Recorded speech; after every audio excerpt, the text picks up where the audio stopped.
Hello, everyone, and welcome to another episode of the Pro Crastinators podcast. I'm the best guy ever, a.k.a. Ross, and today we're joined by Munchy. Hey guys, it's me, Joey. I want to let you know that I am really funny. Just trust me on this one. I say things that don't make sense, and I am stupid. Please laugh. Tom is here. Hi, my name A.K.A. Rachel. He is totally Rachel. I don't know what we're talking about. Fuck this shit. Jennifer Aniston had the best career of any of them, so things are looking up for you, Tom, in the long run. I got decent tits, too. Accurate. You don't know she's a girl. Speaking of decent tits, here's Hippo, a.k.a. Monica. No, wrong. Just Monica. No? No. Are you? No, wait, you're Phoebe. Phoebe. You're definitely Phoebe. I was trying to think of what they are called. That's the only one I know, Phoebe, because she says something and people laugh afterwards, so I assume that is that she's funny. And I laugh, haha. Yeah, she's like, what's a fridge? What's a fridge, guys? And people are like, haha, she doesn't know what a fridge is. I just keep my food in organic ice chambers. Dude, that's totally me. Dude, that's Moana. Yeah, that's true. And then the actual Monica, Monica Mage. That's what I'm saying. The only Monica I remember is from Doki Doki Literature Club. They're the same character. Little known fact. Why do we have a PCP theme contest when our theme is "I'll be there for you"? Oh my God! I almost forgot to say, hey! Hope you enjoyed that intro song that was the new PCP theme, everybody. There was no intro song because that was a cold open when we were talking about Ross. Fade into the and fade into now the we'll thing. go to the theme right now. Boom. Honey,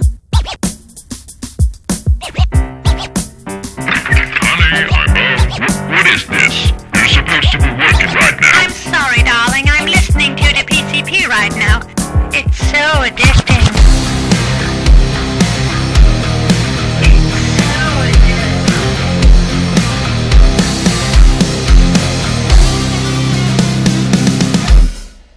And now we're back. We'll play it 2 times. Don't worry. That would be good, actually. Yeah, maybe we should experiment with cold openings more. I don't know. Okay, well, whatever. Hello, everyone. Hope you're doing well. Hope your week's been good. Glad to see you. Glad to know you. Congratulations to Sasuke Pro, by the way, for winning the contest again. Fuck you for doing this to me. You've made my life infinitely worse. You have Tom? recommended me a laptop that has Windows 10 on it. And I asked you specifically like 2 times, is Windows 10 evil / a scam?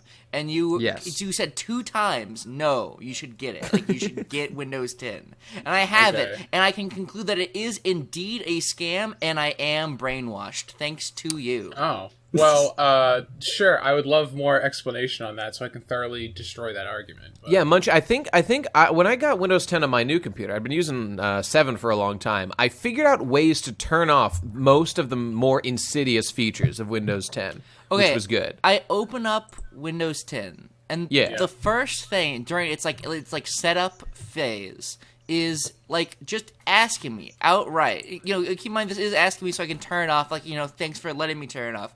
But just the fact that it is opening upon like, do you want us to track everything that you do and give you ads on your computer? Like, not in a website, but on your computer. Just strike one. Then second, I tried to go install Google Chrome, and then it won't. Big mistake. It asked me, I think, like 3 times. First, when I Google search Google Chrome, like when I am in the search bar, I am Google searching Google Chrome. It's like, hey, did you know that Microsoft Edge is better? I go to download Google Chrome, I start to open. Hey, did you know that Microsoft Edge is better? I go to set it as default. Hey.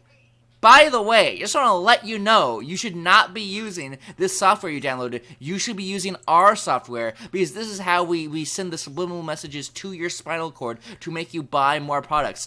I have to download, like, Classic Shell, because the, like, normal, like, what was it called? The little icon down the bottom left. Yeah, I open that. There's, like, ads for fucking, like, Disney and Minecraft. Wait, I can undo that? In. That's been like the worst thing. I fucking hate it. You have to install Classic Shell. It just puts the Windows 7 menu back on there. It's great. Wait. Damn, I want that real bad. What is this problem? I don't see any ads. What are you talking about? Well, do you have Windows 10? Yes. If you click the little start menu on the bottom left, like I get, like click on it right now, I get like stuff. Royal Revolt 2. I am pretty sure you can disable those. You can disable those if you dig in the menus, but okay, I should probably do that then. I just like the design of Classic Shell better. I'm sure most of the problem. I've turned off most of those things, but the fact that they were there in the first place makes me not be able to trust it whatsoever. Yeah, I will it never be able to brings trust me- Windows 10 because it has Disney ads in it. Have you trusted an operating system in the first place? I mean, feel they're like all when fair I enough. turn on my computer that has Windows 7, I'm not instantly going to be reported to the NSA. Not for like when I Google search something, I know Google's going to give me to the NSA. But I feel like when I press the on button on my computer, I'm not being cataloged in a do not fly list. That's how I feel when I turn on Windows 10. I'm terrified of the dystopian nightmare that is clearly being foreshadowed here by, like, the fact that these, like, specific ads are here. Like, I know that Windows is a Microsoft product, but, like, I got a thing here. It says, like, buy Minecraft for Xbox. Like, that's in my start window right here on Windows 10. And, like, what if they what if they just get rid of the switch to turn off these ads, which will happen one day, you know, and then we're fucked. Yeah. I mean, that Microsoft's always going to be looking out for their own shit. The reason like Windows 10 is such a clusterfuck is because the new CEO of Microsoft is like trying to pivot their entire business away from selling Windows licenses to making them everything a paid service. Because Windows doesn't cost like forever. Windows didn't cost like money like Windows 10. Like for like 2 years, they're like just take it, because they're trying to build a database like Google's. So they're just like doing the same thing Google does on the web, just on your computer. Yeah, so See, like that's just the modern web. If you want to like get rid of that, we all just have to go become fucking woke as shit and just use Linux. Gotta be Linux boys. This is why AdBlock is actually like a really good societal thing. Yes. It's not just that it's like a nice convenience. Like I don't want to see ads, and you can block them. The fact that so many people use it all the time. Puts them in the mindset that seeing ads is bad, because if ads were all over the place all the time your whole life, you would have like generations of people that were like conditioned to expect ads everywhere, and like the inability to turn them off. This blows my mind to shit because I always forget about it until I accidentally go on without an ad blocker. Do you know the YouTube.com homepage has a giant banner ad above all your recommended videos? Whenever I go on my mom's like laptop for whatever reason, I did that the other day to fucking because my phone was dead and I had to check my email for something. I went on there and I checked YouTube for a second, and there's a huge giant ad for like some car thing, just like covering the entire screen.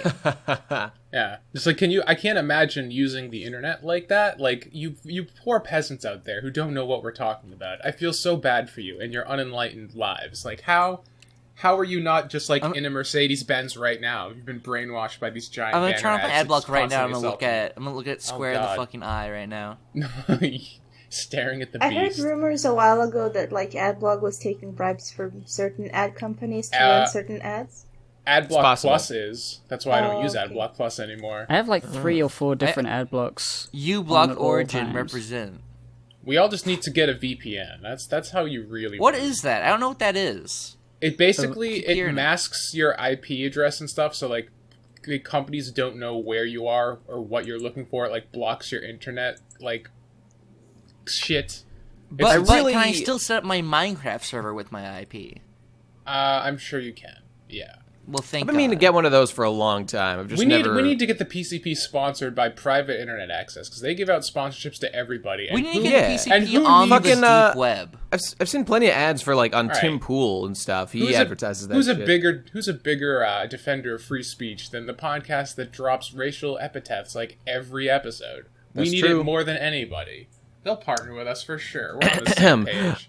Beaner. There you go. There's your one for the day. No. Is that against people who wear beanies? Yeah. That's always been the fucking weakest one I've ever heard. Yeah, that's incredibly tepid. So fucking weak. What is the origin of that? As the person who Beaner refers to, it is not like that's no. That does not. That does not compare. Oh, I see. I've heard that like also. Like I know Jap Like the weird thing about Jap is it is simply an abbreviation of an actual word, but it's more about the way you say it that makes it offensive or not, which that's is not weird. with Jap. That's with every slur. All right. I guess you're all right. context. Everyone's just a fucking coward. That's why I unabbreviate Jap to Japan. So I say to people that Japan over there, and then for some reason it's silly enough that people don't even mind. Oh, Mage posted one in the chat I really like, probably because she doesn't want to say it, which is understandable. But Zipperhead. I've always liked the word like the guy Zipperhead. from Rainbow, the TV show. It's I see it in like Vietnam films. They call them Zipper. I don't know. I'm gonna Google it. I have never heard this before in my life. I think it's from because Asian stuff. Something about crushing heads. I don't remember exactly. Ooh, okay. Well, that's pretty rough. All right, here I'm going to Urban Dictionary. Let me read it real quick. This guy right here. Whoa! That guy's a Zipperhead. Yeah. Yeah. Or hey, remember that guy from One Piece who had a zipper mouth? Remember that guy? Yeah. From Chinese Chinese Lobby. I have an OC that has a zipper mouth. Damn. Look I just at like to Ross. point out, Mage posted that in the chat, then immediately deleted it. Got to cover her tracks. She's not That's using true. a VPN yet. Yeah. We're running Windows 10 on her right now. All right, listen to this. Oh, shit. Okay, this is pretty fucked up. All right, Zipperhead, a derogatory term in reference to people of Asian descent. It is said to have been coined during the Korean War by frontline troops who had run over enemy troops in jeeps. The soldiers claimed that the tire tracks from the jeeps left a pattern resembling that of a closed zipper along the corpse. Fuck. Okay, that's pretty fucking brutal. Yeah, I had no idea. That's what I remember. What race is this for? I mean, it's just generally Asian, apparently, but I mean, it was done during the Korean War, apparently, so Holy maybe it's specifically damn. Korean? I don't know. It's nonetheless, it sounds cool, but so therefore But it's not something you want to be, I don't think. Yeah, I don't want to be one personally, but I want to know a Zipperhead, you know? I want to be around I'm sure he one. has a great conversation. With his crushed-in skull. Yes. He's a great listener, let me tell you. Munchy is posting Joe.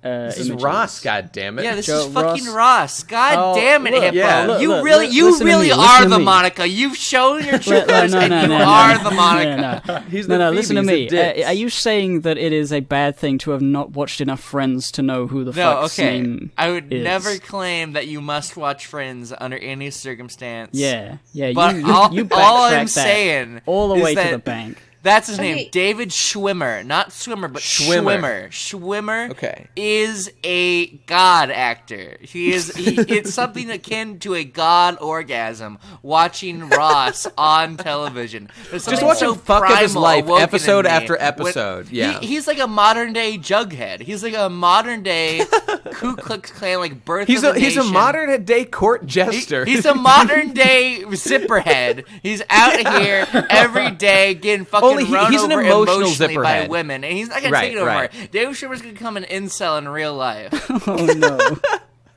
He probably led the incel movement. I mean, can you imagine, like, I can't imagine that someone like Elliot Rodger wouldn't watch an episode of Friends, see just what happens to Ross every episode, and be like, you know what, women are evil, and they do need to be subjugated. Well, hold on. Like, it's understandable.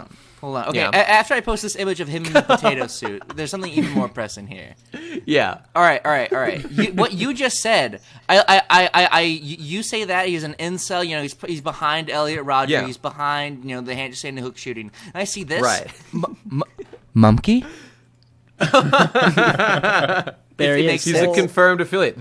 One of the rare instances of a young monkey hang out with Elliot Rodger in person. There it is. There it is. My God, the connection's confirmed. All right, this fucking topic sucks. Get off. Okay, of all Ross. right. But let's go on to the Can you one explain that me Gib was why saying. I'm Monica? Because you're bossy and you always tell me what to do and Because you're you're all a girl nagging. with no other things. Yeah, I don't know. There's no good reason. Because I don't know. Yeah, what do All you I say? remember from Monica is that Nothing. nothing. There's nothing.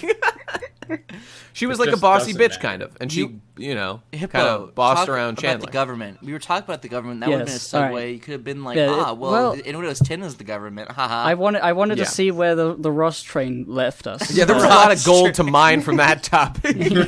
Okay, all right. I have a little topic because I was out walking, as I often do, playing a Pokemon Go, and this is not about Pokemon Go, but the point of mentioning it is that I was at a gym and I was fighting a raid, so I was standing in a place and I didn't really want to leave, and this guy comes up and he just sort of stands near me, and he just starts ranting into the air. Like, he's not looking at me, he just starts ranting into the air, like, crazy things like, the world's fucked up, man. The government's fucked up. It's so bad you can't even get a good fish anymore. Like, You had your first crazy person while playing Pokemon Go. Congratulations. Yeah, it was great. One of many.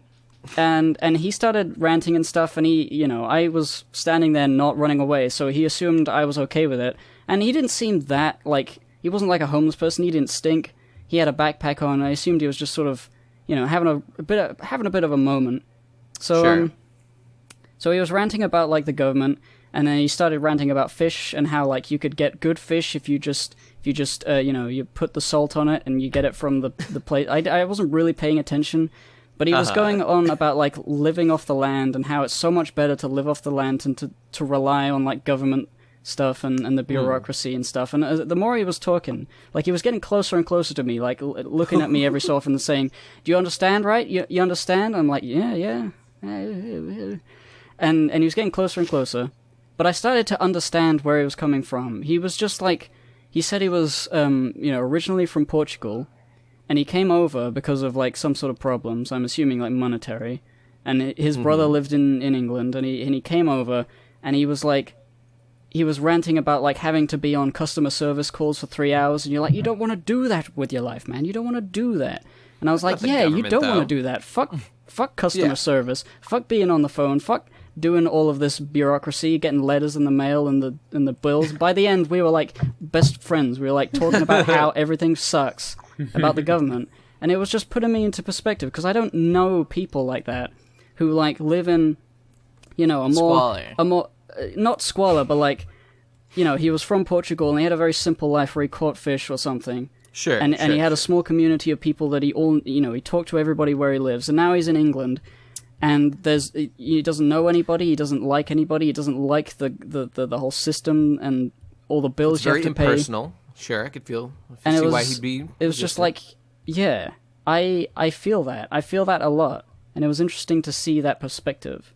And I was thinking about, like, what happens? What happens if you just go away and don't come back? What happens Like if in you the just woods? like to live off the land? Because there's another thing that is related to this. Is my brother, my littlest brother, has been, like, he recently volunteered for a thing to just do some work for a guy, and you would get paid in food and shelter, and he went for a week to just help this guy build a house on some land that he bought.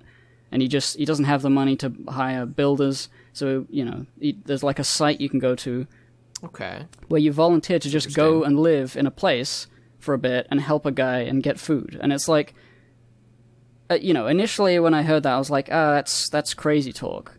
What are you gonna do when you come back, huh? Yeah, You're not gonna have any work done.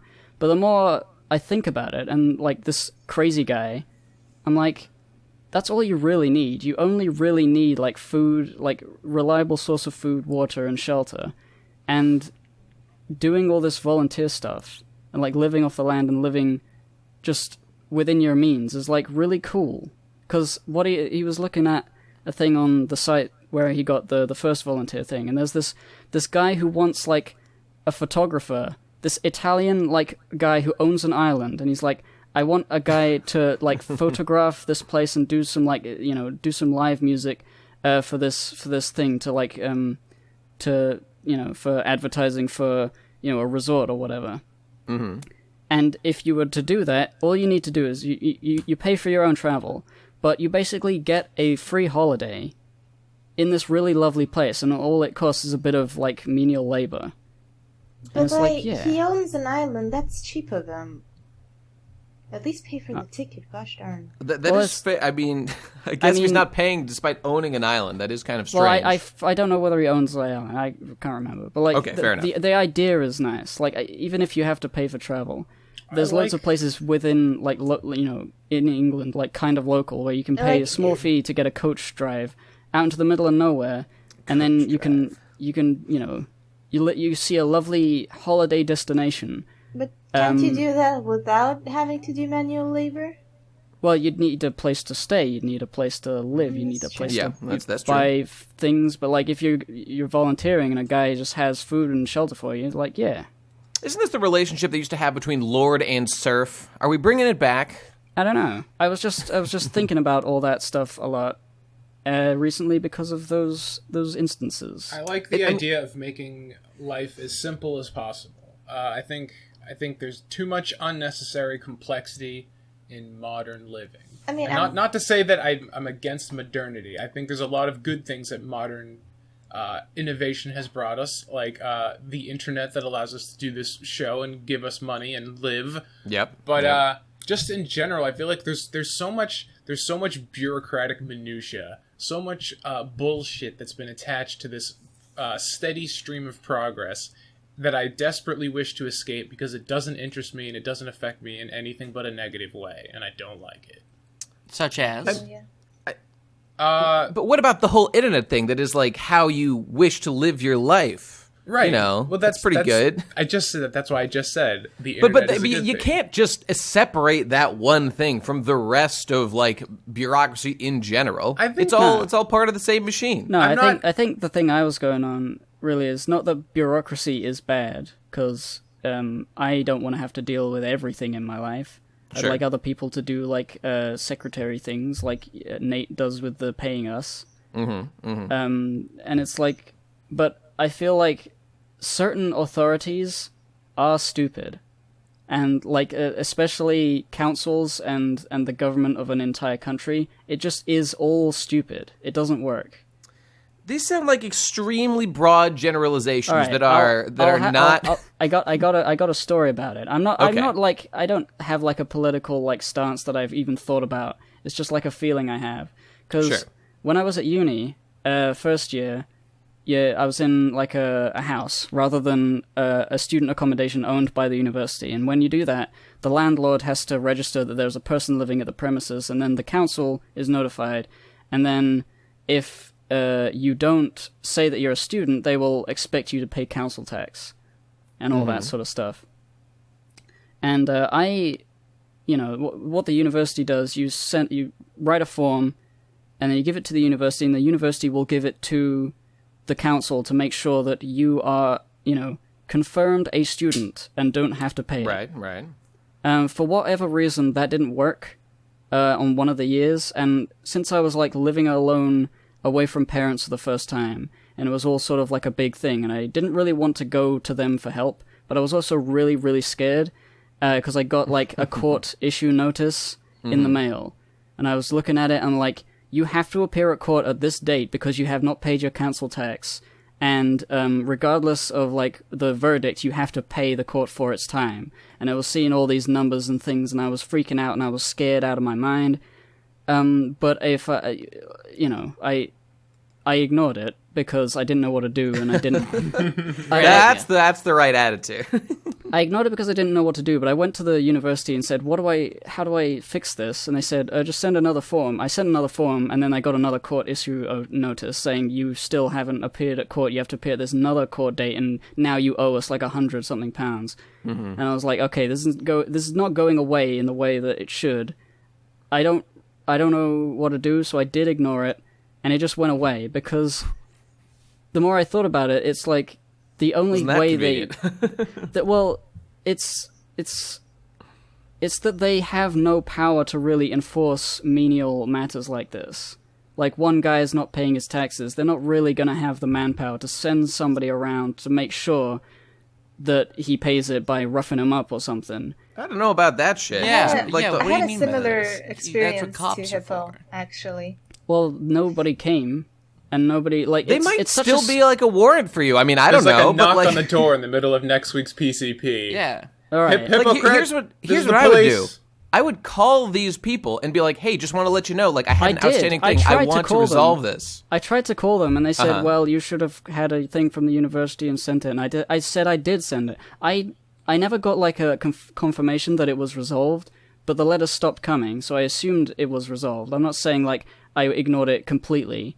It's just that the whole, like, you have to pay the money, you have to do this stuff, it's, a lot of the time, at least in the UK, it's fear-mongering, especially for, like, students who don't know what they're doing. Like, they don't have the resources to actually make you follow all these stupid laws. Like TV license, alright? There's a TV license thing that says Oh yeah, that's so weird. to watch TV you need a license, and that's what they say. But the only thing enforcing it is not the government; it's the BBC. They would, pay for people to come round and say, knock on people's doors and say, you need to buy a TV license, otherwise you're breaking the law. Which there isn't of a law. There isn't a law of it. But people get scared into thinking they should, and so they do, and that's how they make the money through that. That's how they got my dad. Yeah, and it was really annoying, because the person who opened the door while I was at uni was somebody who got scared into the thing. I mean, I didn't know at the time, but, my brother has since told me, people do that, and he just refused to say anything at the door, and he closed the door on them, and there's nothing they can really do about it. Oh, well, okay, I hear you on this, Gib. I understand what you're saying. Here's where we disagree in our approach to this stuff. When you go about life this way, about trying to just kind of duck things that people expect of you, warranted or not, there will as long as that's an outstanding thing, there will be a cloud of fear over the whole thing of someone might expect something from me. I hate having that over me. I would rather just do whatever it takes to resolve it. Can I just really complain about the TV license? Because fucking, sure. If you own a TV, you have to pay the TV license, or at least, they're gonna make you. Because, my dad, he doesn't speak English, he doesn't watch English TV, he just owns the TV, and he owns a satellite to watch Lithuanian TV, and he still has to pay the fucking BBC for the channels that he's not gonna ever watch ever. He doesn't even have the cable or whatever for the Well, channels. I mean, what are we doing right now? We're just complaining about the system that is. I'm sorry the system isn't perfect, but what are you going to do? Just sit around pining for something that doesn't build a exist? social movement and change Here's it. the thing, all right? You don't have to pay a TV license, and there's True. no problem. The only reason there's a thing is that the BBC doesn't run ads on their shows, and they expect people to watch the BBC, and if you're watching the BBC, you are morally obligated to pay for the privilege of having it without see, even if ads. I lived in the UK, I don't use a TV. I just use the internet, so that Exactly. wouldn't even be a factor. Exactly, which is the case for me. So, when the TV license comes around, I don't need to pay it. I'm not going to watch BBC. Right. And I'm just going to pay the internet companies to get stuff on the internet, and they don't give you the thing until you're paying. So it's that's very clearly a transaction. The BBC is free. It's just that they've got the Gestapo, the cut marches around. They've got the idea that you have to pay for a TV license in the public consciousness, and now it's a thing. That just seems like a terrible system on the BBC side. They fucked up. Yeah. Why wouldn't he complain about it if he doesn't like it, Nate? Why? No, would I he was not specifically I was specifically responding to Mage's point with that of.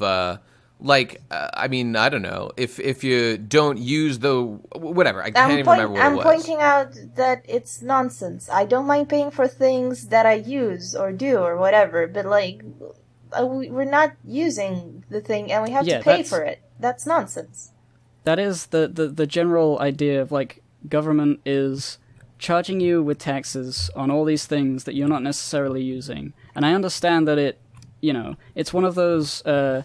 As the Hello Internet podcast would put it, one of the necessary lies for society. If there weren't taxes, where you had to pay for government-created infrastructure, then they would crumble and people would not really do anything about it. Probably, but you can start a new society in which that isn't the case, but you can't really change how it is. I think very human easily. nature. How could you? Yeah, I mean, I think taxes are pretty. What do they call it? They call it the object poverty of the common space. There's a phrase for that. When there's a public utility, nobody gives a shit about it, and it goes to hell, whatever it is. Yeah, it's one of those things. But I don't have a way to say this smart and a soapbox sort of moment. But I just think the government and the things they try to get out of you, you live your life thinking that is an authority and that's an absolute authority, but it is in the end just a bunch of people trying to get by doing their job of enforcing stuff that they didn't invent. And it's all sort of like nobody really knows anything that's happening. That's why politicians are so, so disconnected, because they're just fuck the government, guys, burn it all down. That's my political agenda now. I'm no lover of big government. I don't know. Yeah, I mean, your points seem reasonable there. I disagree about all these things being dumb. I guess it's just, like I said before, I just, I'll adapt to whatever systems around me, and then, you can try to change it too, of course. I guess I'm just saying, I used to think that, like, the idea of, like, people living off, from on their own merit, living off the land and doing things in, like, as small a group as possible was, like, backwards thinking and stupid, and you shouldn't even think about that. And now I understand it a lot more just through having lived through some bullshit from the government and seeing how it just doesn't really work for everybody in the same way. I hear you on that. I just wonder if there is, in fact, any going back for, it can be society. Amish or something. Yeah, but that's like, to me, like that, I don't want to give up, like, technological advancement the way the Amish rejected. Because I think that's my thing is that, like, I like how far we've gone. And there are problems with where we are right now. I don't want to solve them by going back. I want to solve them by going further forward. Yes, indeed. Exactly.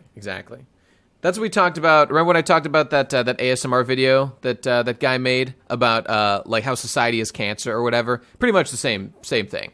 It was just like, he was just like, oh, I want to go back to when we lived in tribes, and I'm going to go live in the woods, and it'll be great. This is my fair and balanced voice. I'm giving this person equal weight as my own opinion. Exactly. It's not that, like, literally anti-government is going back to the past to play the shitty games and suck ass. It's that I used to think it was, but now I understand that it's more nuanced and more sensible than that.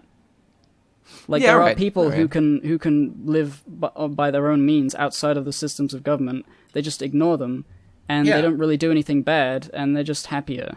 Yeah, I mean that's totally within your prerogative, and I feel it should be. I think there's a lot of, like, things in place to, like, prevent people from circumventing the system, and I don't think there should be. I think it should be, if you want to fucking just skedaddle and go live off the grid and just be a fucking weirdo, and, like, you're chill with just, like, cutting wood and hunting for food and, like, living in a cave. You're on the government's land still.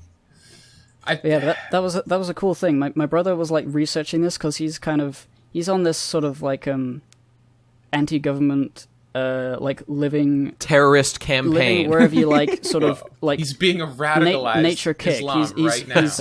He's going. He's thinking about, like, he's doing the volunteer thing. He's thinking of just volunteering on a farm for a month or something. It sounds weird, but it is kind of cool because there's nothing really bad about it for him.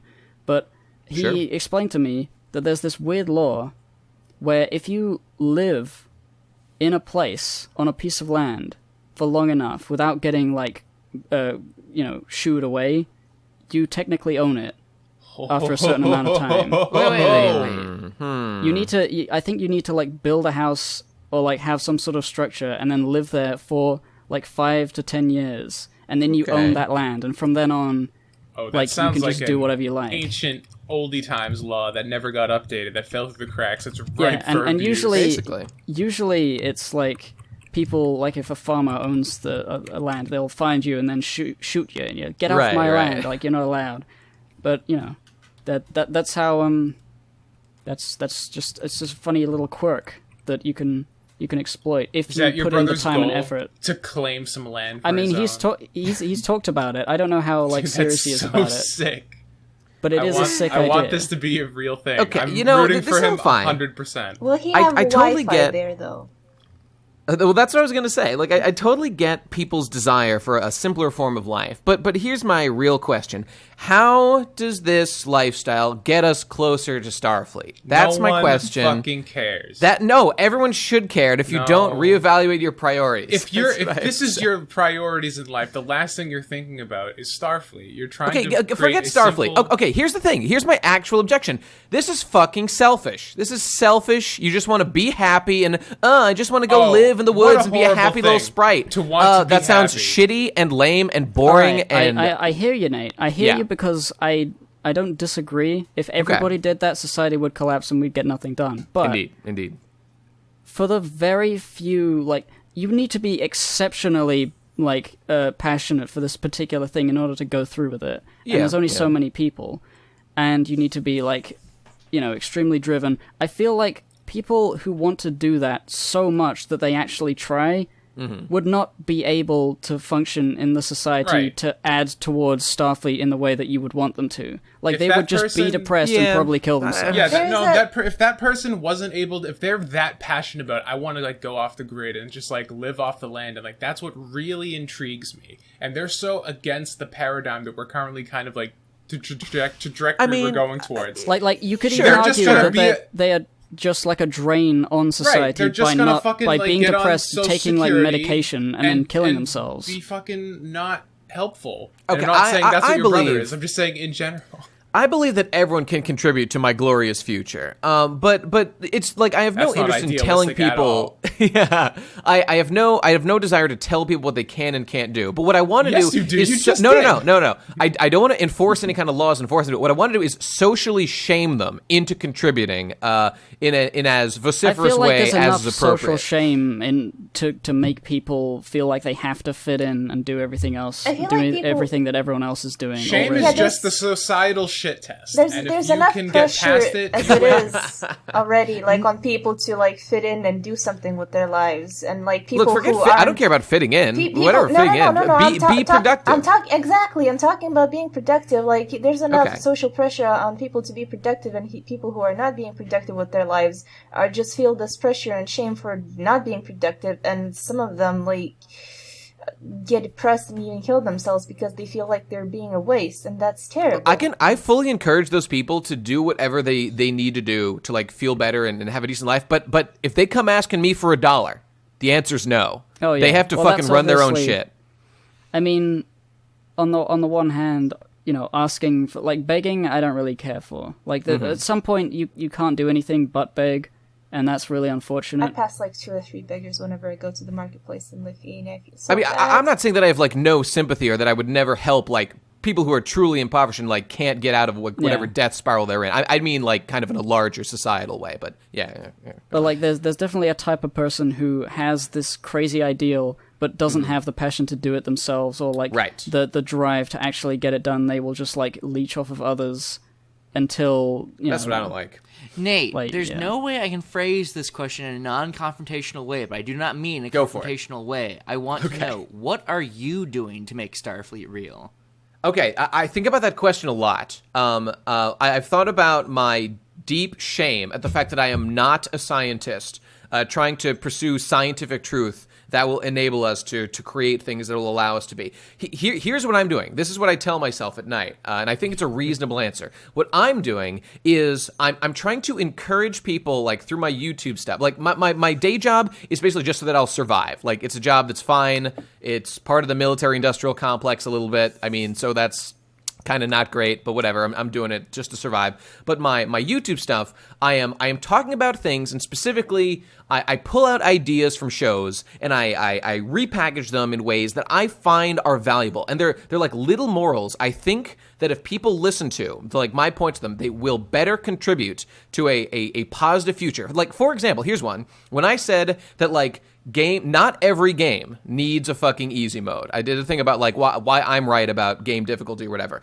The real point of that is we do not need society to just bend over backwards to allow every single person to be able to participate in every single activity. I'm sorry that the guy without arms can't play Dark Souls, but maybe he'll fucking figure out how to play with his face and be all the better for it. We don't need to neuter a video game so that someone could and completely change it so that every single person is able to get through the whole thing and experience every single kind of content. So, and the point of that statement is I'm encouraging people to rise up and achieve things on their own, as opposing to expect everyone else to lower things down to the standards that these people are demanding. And I think through those kind of messaging, which is I would argue is the fundamental core of my content online, I'm encouraging people to better themselves, which I feel is the way that humanity as a whole makes progress towards things like Starfleet. That's what I tell myself at night, and I think it's kind of okay. It comforts me somewhat.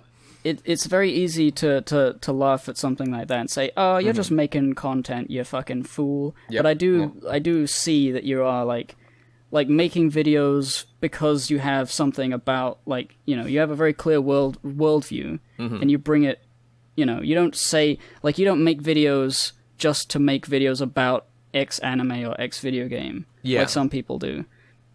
You always like take points from, you know, from media as like because people like reviews of things, and it's a good way to get the message across. So I see that. And I'm not saying that's like 100% of everything I do, but that's an element there that I think is a pretty strong one. So that's me. It's part of why I've had trouble with Hippocrit is that I don't have like a worldview message that I want to push, and so a lot of it initially it was like, I like these video games, I'm going to explain why I like them, and it worked for a bit, but now I don't really care about explaining why these old video games are good, and I don't really know why. I mean, when I think about like the success of like AVGN or whatever, I think like because nobody really cared about the video games until he played it. It's like specifically the character of him and what he brought to it, you know. Like that was the X factor. People like AVGN, are, you know, they always have the drive because he specifically has a drive of he loves making movies and he's made movies all his life. So AVGN is a character he plays, and it's a movie. It's a short film that he's making every time. It's not a review. It's always about how, you know, this comedy character can make people laugh. And with Hippocrit, I don't have like a core thing, and that's why I haven't been. JonTron 2 doesn't have a core thing. He used to have a few games that like Banjo-Kazooie and you know, Star Fox and stuff. He ran out that narrative. He ran out of like games that from his childhood that he really wanted to talk about and explain why this was a bad thing or why this game sequel sucks and Rare was great and now they suck and it's so bad and all this, you know, I love this game, guys.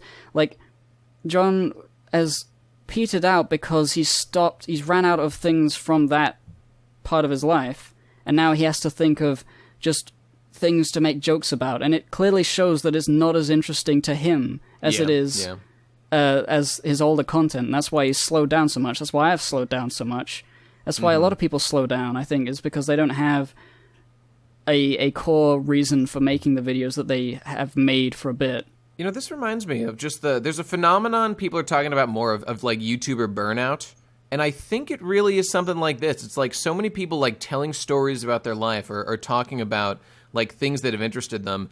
Either like, I don't know, like there's people like, you know that Michelle Phan was like the makeup queen of YouTube, but she like got bored with it, like stopped her channel, and now like is an animator and just like wants to be, like she's got like millions of fucking subscribers on her main channel. She had like 10 million or something, but she completely abandoned it because she like ran out of juice. I mean, this was years and years ago at this point, and just like wants to be like a YouTube animator or something now, which is pretty fucking dope. That's the problem with YouTube, right? It's not, I don't even say it's a problem. It's just like, it's a problem that everybody who's creating on the platform has to kind of try and reconcile, is that YouTube is a show that never ends. Yo, what do you think about this? Let me throw this at you. I've been cooking up kind of my thoughts on this subject, and here's what I've come up with.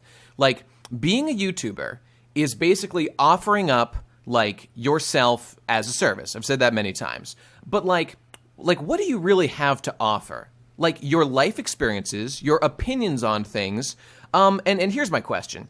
Like, if you've just lived a life as a YouTuber and you have no particular expertise, you're just relaying like however you lived your life. Let's say you're like a Logan Paul type guy.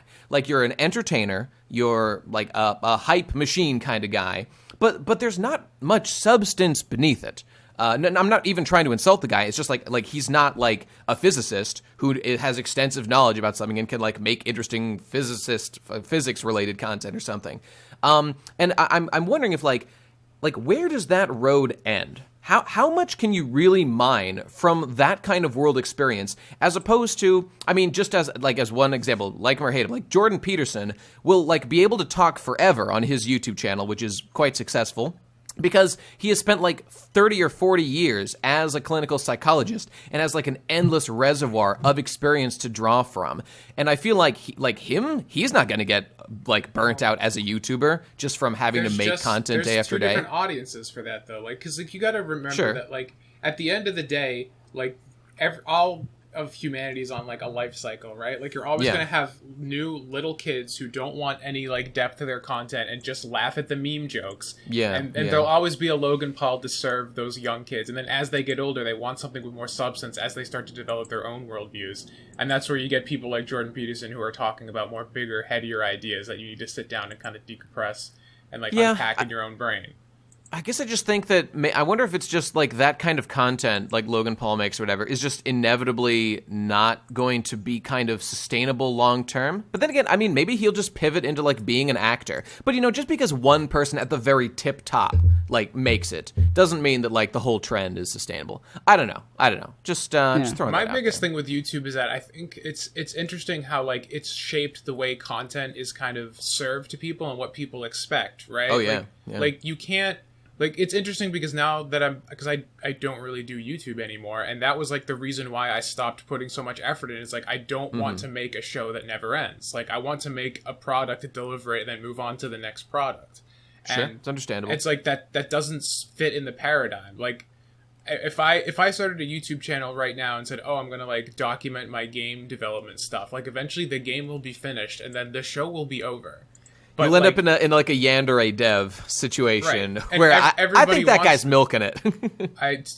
There's a whole clap. There's a whole thing about that guy. There's a whole other topic. But it's like if you get into YouTube and you start picking up the traffic, like you can't ever stop. You know, because there's no like end state on YouTube. It's either you're continuing to make things at least weekly or you're dead. You say you can't stop. Do you mean that you can't stop without like tanking your progress in this particular career field? Yeah. Okay. I hear you. Like you can't just.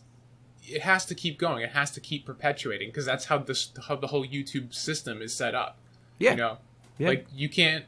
It's because like if you are a filmmaker or something and you are promoting things on YouTube and like, oh, I'm making this movie, it's a fucking crazy movie, and everyone's really invested in that movie, and then you make the movie. Like, you've done your job, right? Like, your goal was accomplished with making the movie. But all those hundreds of thousands of people who are following you, they're like, okay, when's the next movie? And it's like, I won. Yeah. And then it's just like, New Game Plus, bitch, go. And it's just like, okay, no, I don't really want to. So it's like, you have this whole... And, like, all the things you've built up now are gone. Unless you find a way to keep perpetuating it somehow. There's ways... It's really just can't think of the word, a thing of variety and like having a lot of different I can't think of the words. I can't think of any of these words I'm trying to say. I missed that segment, dude. I need more episodes Neil if I can't think of the word. Neil Cicierega has, he has fingers in a lot of different pies. I think that's an expression. He has his YouTube a very lewd thing. He has his guaranteed video series or Patreon thing. Mm-hmm. But they're very wildly in like podcasts and skits, and he's had so many different like just things that he's got those funny albums, mashup albums with the mouth sounds and whatnot. Smash mouth things. And he's just, like, really good at a lot of different things, and people love him for lots of different things they didn't even realize that he was the one who made them. And I think as long as you have, like, things, like, creative things, and you don't care where they go, necessarily. Like, if you have, like, a creative idea, but it won't work for the YouTube series you're currently making, then just make it anyway, because it's something you want to do. Right. And then if it's good, people will like it, and then people will associate your name with a thing that is, not necessarily one thing, but like a person who can make lots of cool things. I think go on, Tom. I was just going to say, I think it's the interesting strategy that seems to be like the most effective for fitting in this paradigm is something that none of us really do. I guess maybe Digi kind of does it. Is that you make a brand based around you as a person, and everything else is just kind of a subsidiary of that. Because then like as long as you're not dead, like your story's still going on. And so if you can sell people on who you are and they are interested in who you are, no matter what you decide to do or what project you decide to work on, the through line is that it's you that's doing it.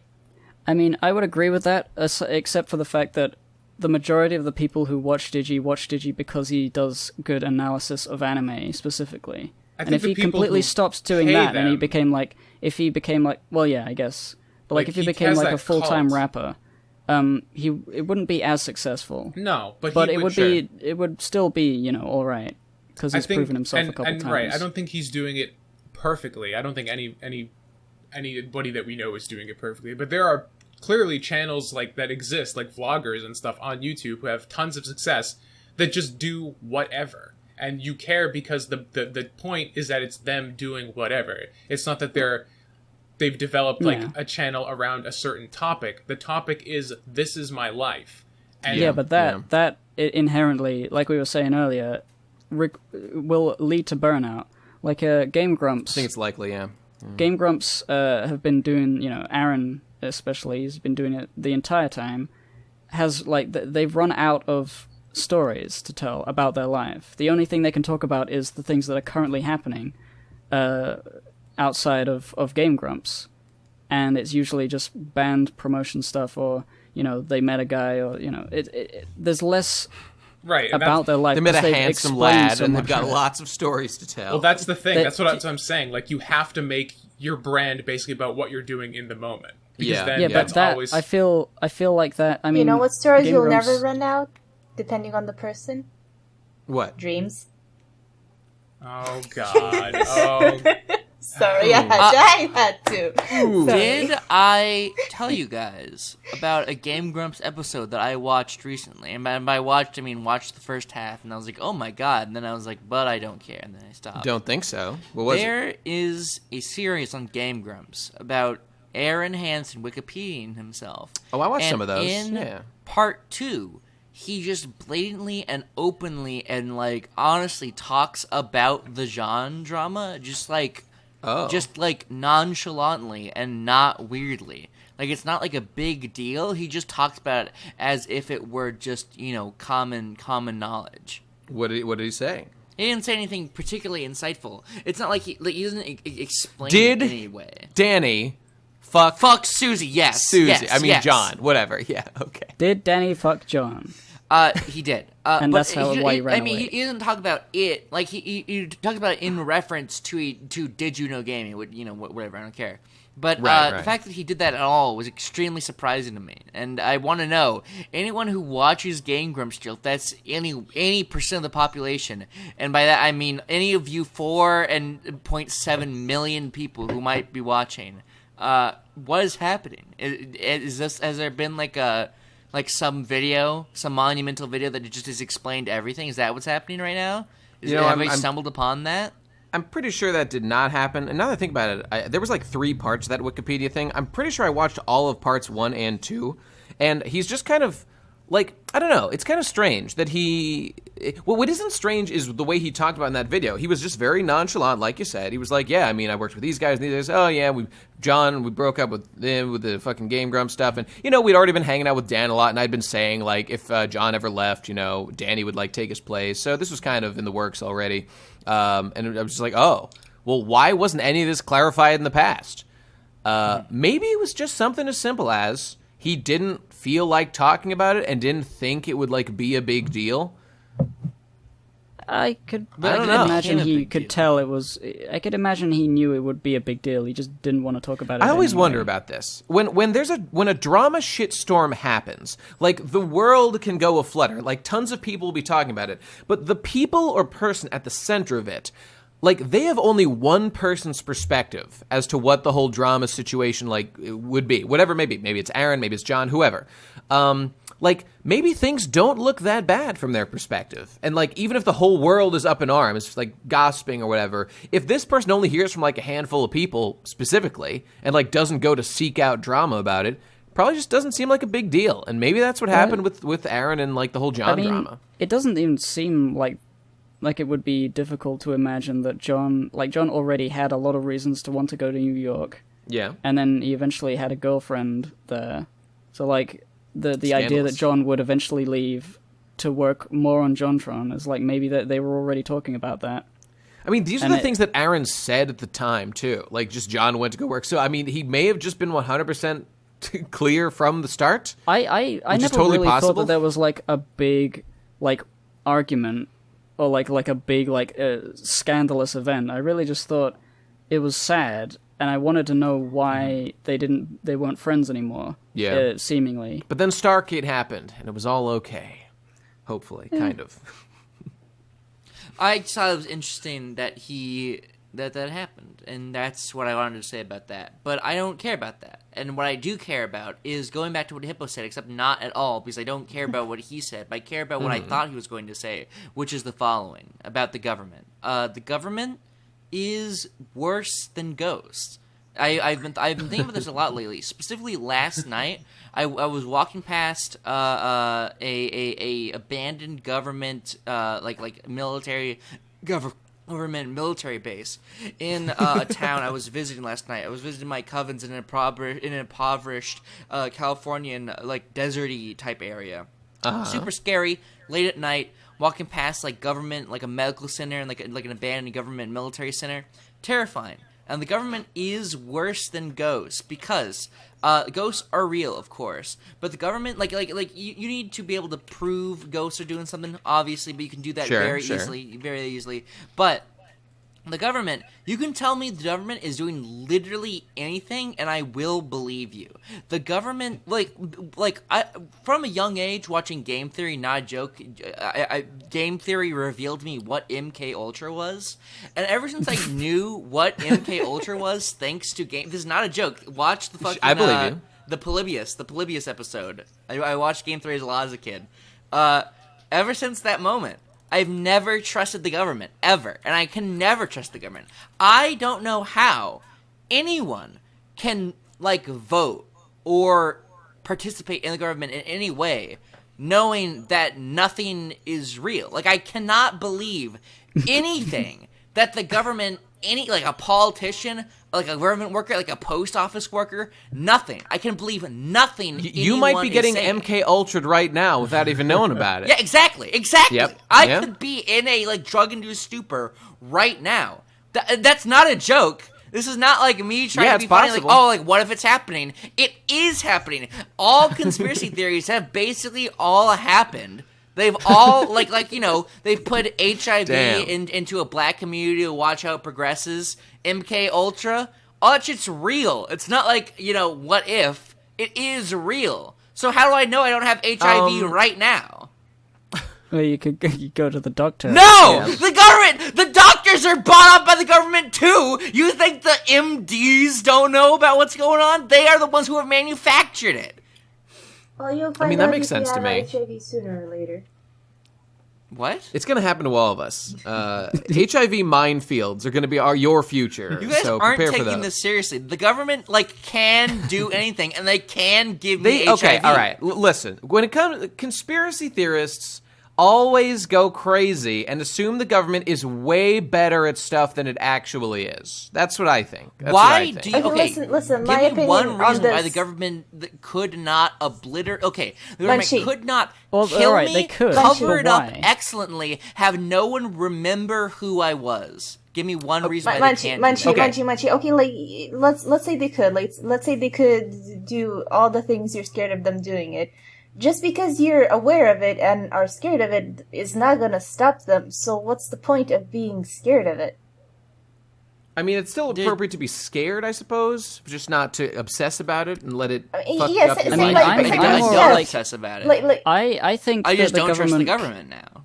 The reason I don't think the government would do anything like that, not to say they wouldn't have a reason to kill Munchy, but Which they have many, of course. like the reason it would be difficult for them is because everything's run by money, and doing good things really well requires a lot of money, and they would need a lot of money to try and if they have a enemy number one, they're not going to make a real return on investment of going all out with 100 billion spies with gas weapons and stuff. It's going to cost a lot to get rid of just one secret guy. I mean, what was that Snowden guy? He's Edward alive, Snowden, right? yeah. He's in Russia. Yeah. Yeah, They haven't even managed to assassinate him. That is true. I'm not saying that I am going to be assassinated, or there's any reason to kill me, murder me. But there is plenty of reason to brainwash me because I am part of the populace. Yeah. Well, yeah. Well, okay, Munchy, here's my I think response that's to all all of this. society's job. Like, all of Brainwashing culture is harder than brainwash you. brainwashing is harder than you think. I think it's But way socially- easier than anyone socially thinks. I think everyone does it influencing- on a daily basis to everyone else. Yeah, I mean, I basically agree with that. Okay, but here's why. Okay, well, like, do I believe that like there can be grassroots movements, or like, let's just say, for example, like a government agency says we want this candidate to win, so we are going to like put lots of money into campaigns and like support super PACs That and didn't whatnot, help so that they Hillary. will win. Definitely, yeah, like definitely possible. And I mean, like Hillary had like so much support just from like every famous person in the world to try to win. I mean, it didn't work out, which is actually quite that really is a conspiracy buster in my mind. That like, or at the very, it's like, thank God, even though the entire government apparatus can conspire to put one person in office, we can still overwrite that authority and get someone like Trump. At the very least, I find that a somewhat comforting thought. It's also kind of scary, but whatever. I just don't think that, you know, even the most well-equipped, well-funded group of people, that they can't really do that much because they're still just humans, and humans are fucking idiots. That's fair, but you really have to take these things on a case-by-case basis. And when it comes to... Yeah. Like covering up, like, a scandal... And, you know, that they've done that in the past. There's probably, like, hundreds of scandals we have no idea about. And then one will leak out in a year, and it will be like, oh my god, I didn't know they did that. But it won't be anything as, like, you know, unbelievably alien, like, technology, like brainwashing. Like, I'm thinking of brainwashing in the cartoon way, where your eyes swirl and then you are a zombie. But, like normal amounts of brainwashing, like... the schools are, you know, they tell you to do certain things, and because they need people to be, disciplined, and so that they can be put into jobs that are, you know, that are meaningless pieces of crap.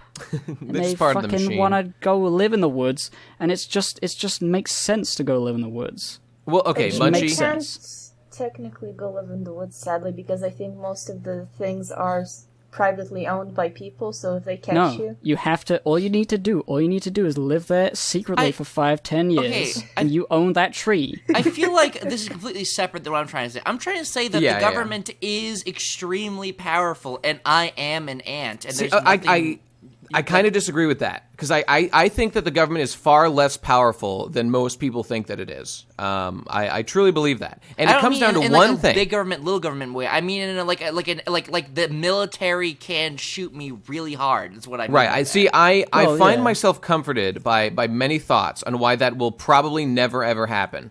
A lot of them are just like political ramifications of like an actually tyrannical government, and like, okay, here's the thing: is it possible the CIA could say, like, okay, listen, whoever, like Munchy, Nate Best Boy, Hypocrite, like whoever, like the X person this PCP is a threat. gang, get them out of here. We do not need okay, the whatever. number one Like enemy of I the don't know. CIA. Let's say I don't know. George Bush wanted to like leak some state secrets because he felt really bad about some stuff he'd done with the Iraq War or something. Like, okay, is it possible that the government would say, okay, listen, for national security, we're going to kill him. It's the only way to keep the secrets safe. And we're going to do it. And then, like, we find out, you know, in a week that, like, oh, how weird. George Bush, you know, died from a heroin overdose. Man, isn't that weird? Weird. They found, like, some injections that can't be explained in his wrist. Huh, pretty strange. Don't know what that's about. Could they do that? Absolutely. And I'm sure that they have in the past.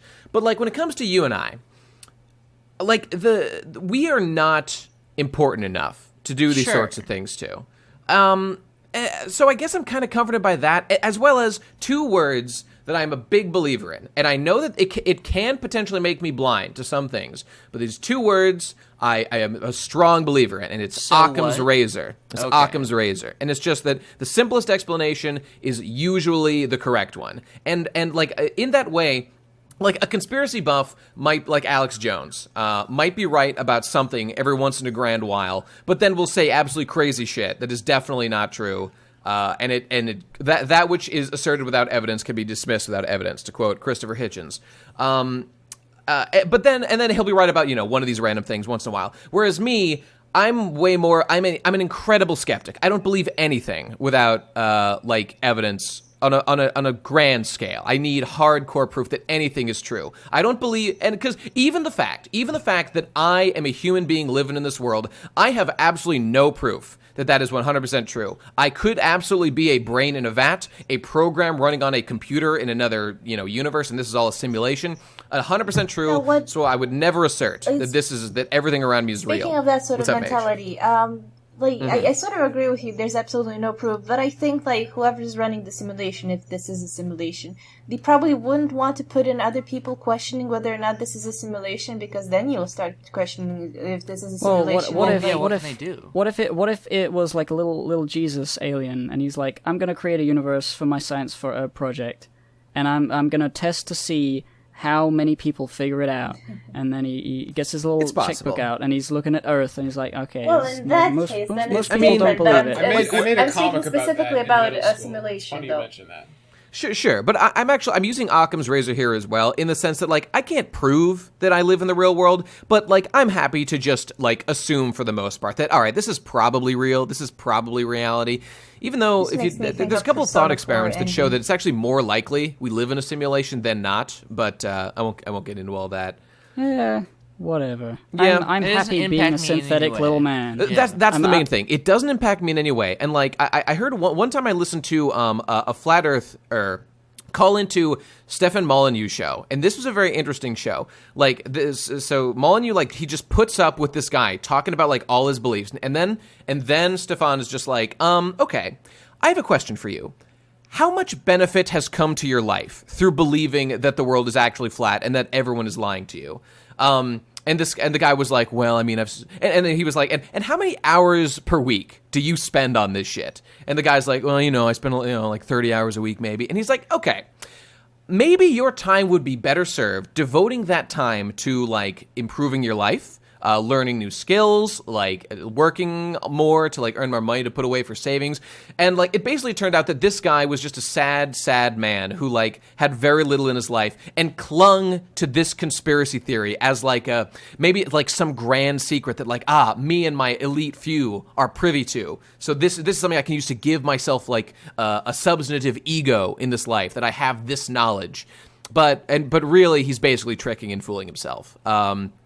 And I find that highly edifying when it comes to the mindset of the overly credulous. It's people who want to know things a lot of the time. Can't that same argument be used against somebody who's trying to push forward towards Starfleet? Is that they just are a scared little boy and they watch this TV show as a kid? Well, but I would be happy to go into detail as to why, and I have on many occasions, as to specifically why I find that to be, in fact, kind of the only noble goal of humanity, as opposed to believing things that aren't true, or asserting that just any kind of outlandish claims. I'm a staunch believer in believing things that aren't true. That's all I'm about. Well, this was a little bit of deviation from Munchy's point, regardless. I'm so fucking distraught right now that you people don't agree with me that the United States government has funny gas and it has a Batman utility belt of people. No, all right. I'm so fucking mad right now. No. The government is fucking really fucked up, dude, and I totally agree with you. I was on the government conspiracy train for a long time, and I honestly still am. Yeah, me too. I'm a huge fucking government conspiracist. Because why wouldn't I? Because it's not because MK Ultra is real. It's not like it's I believe that it is. There's is real. There's tons of fucking evidence. It on is the real. book that these people do some fucked up shit, and right. But what are we going to do as a result of MK Ultra being real? What should we advocate for the government to be more transparent, to shut down these kind of programs? Or I can never trust them. It's not okay. Even if they say that they shut them down, I will not trust them. This is not like I want change to happen. All I'm doing is expressing the human emotion of fear that I will die at the hands of Barack Obama. All right. You know what solves this issue, though? Let's all advocate for tiny, small government. So that the way to get rid of MK Ultra and all these other things is to slowly democratically defund the government, so it just doesn't have the power to do this shit. That's what I say. All right, I'm just trying to say that I agree with Munchy that the government is evil and could do so many terrible things. Government, though. I mean, they're basically the same. Everyone has nukes. New World Order. Everybody has an idea of controlling people and blah blah. It's just I don't give a shit. What could they possibly do to me, an ant, scurrying around. I'm doing nothing to them. I mean, like they could just nuke me right now. Nuke They could me do and it. Ant, but Here's the thing that gives me it would just be a waste of money. some That's why I was semblance saying of like comfort. money runs the world. The most the cheapest thing is probably what they're gonna do. Well, right. That's Like the thing.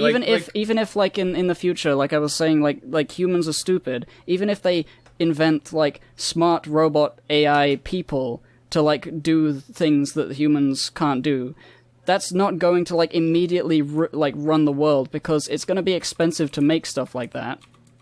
And I mean, far in the future, it's going to be less expensive. But like, I feel like the amount of money things cost gives humanity time to adapt to whatever changes come about. I just don't feel. I feel that everything you're saying, Munchy, is real. I just don't feel the paranoia about it, because like, I mean, what paranoid? Do you think I'm on edge at all, Hippo? What do you mean? All right, no, not paranoid. What's the fucking word? Like, I'm fear. Like, I don't feel any fear. Like, what? Fear with I a don't 3 care. instead of an E. the thing That's how that I am gives right me now. some comfort is the fact that at the end of the day, we're all the government's pay piggies, okay? And it's much more beneficial for us to be alive and continue to give them money so they can experiment on black people in like a backwards country than it is to kill us, even if we're making some noise. So Yeah, that's the whole like the stupid like why every like villain of everything is always a complete idiot, because they just want to kill everybody so they can rule the world, and then they're just going to be the king of an empty rock. Like, what is the point? Yeah, that's dumb. That's dumb. I mean, the best villains are the ones. I mean, you've probably seen the villain like tier chart with the top is being like one whose motivations are like as good or better than the actual protagonist, like Vite from Watchmen and whatnot, anti-spirals, etc., etc. Me. Thanos. Me. From Thanos. I mean, yeah, Thanos is up there, in the movies. why didn't in the movie. Thanos Skeletor? just snap his fingers and half the effective birth rate of all of the universe instead of killing people? Why didn't Thanos just snap his fingers and have everyone have enough food to survive forever? There's Why- some why argument didn't he about snap it his only has so fingers much and- power or something and he can't do that. It's some bullshit. It's lame. Why didn't he snap his fingers and then all the anime girls' panties flipped up, dude? He could have made anime real, and instead he He killed half could the have made population. anime real, God Why did he damn What it. an snap his asshole. fingers and allow me to learn how to snap? I'm trying right now. I'm trying. Oh man! Do you not know Munchy how? confirmed can't use the Infinity Gauntlet. Fuck you, Hippo. You're a government. You're a government fucking shill. You're a Hear government. the sirens? You The gotta walk government's the coming talk for in you me. right now, Munchy. I can do the 8 click. All right, Wait, I can wait. use all 8 of my fingers. Like, What's that? Oh, that I can do that a little bit too. What's that? Munchy can't snap. Snap. That one's going in my cringe God compilation. damn it. oh, I got to snap for that.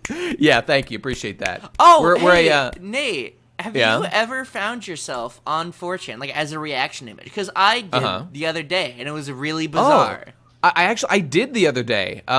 It was me like from a live stream, like holding. I think I saved the image or something. I think I'll see if I can dig it up later. It's me like holding my hands over my head with my mouth agape. It was not the soy boy pose, but it was similar. It was me reacting in horror, probably to one of my Pokemon dying that somebody posted, and it was just in the context of like green texting some bad thing happens my face when, and it was just like my Yeah, my great. face. Yeah. What was yours? What was yours? Okay, I've actually done some digging into this, because this was actually a little bit ago, like, a couple months ago. I Okay. found on V, just on like on a catalog, completely randomly. Like I do not go on Fred Channel a lot. I used to go on a lot, but I Yeah. only check V like maybe once every half a year. Like I never go on it. But just randomly this day I come, and it's a really bizarre photo of me. It's a screenshot from I think it's the one of the Brobnicon videos. It's when Okay. I'm looking intensely into the camera during the Horsecast, and I'm panel looking or something? as hard as I possibly can, and I like reverse image search that using like Desu storage or whatever, and that image has been used like somewhere a lot, like 11 times over the course of it existing. Do you have it saved? Do you have it saved? No, I don't. Damn it. Unfortunately, I don't know.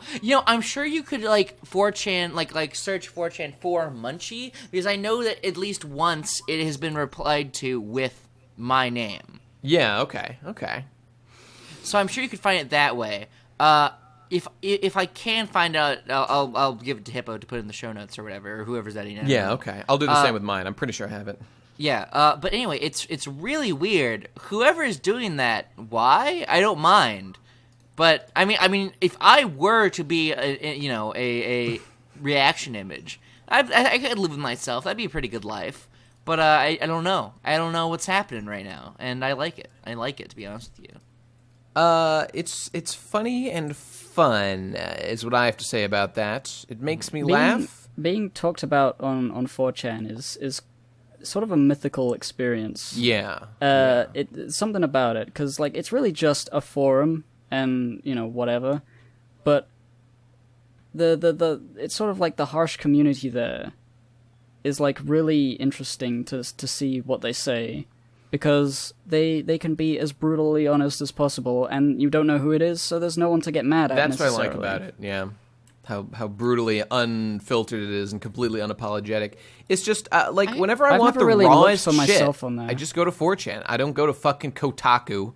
I don't go to Polygon. I never get the sensation of it's just a mass of people I don't know who they are. I always feel like I can kind of it's not like I can tell who's making each post, but I feel like it just is a person who I am talking to, and I don't know what they look like, but I never get the dehumanizing effect. There's some illusion is created through 4chan of that effect, where I kind of take their opinions far more valuably than I would any individual person who is saying it. I guess it's because there's no ego to protect at that point, so it's just straight up. That's true. I think that's a big plus. It's a big plus.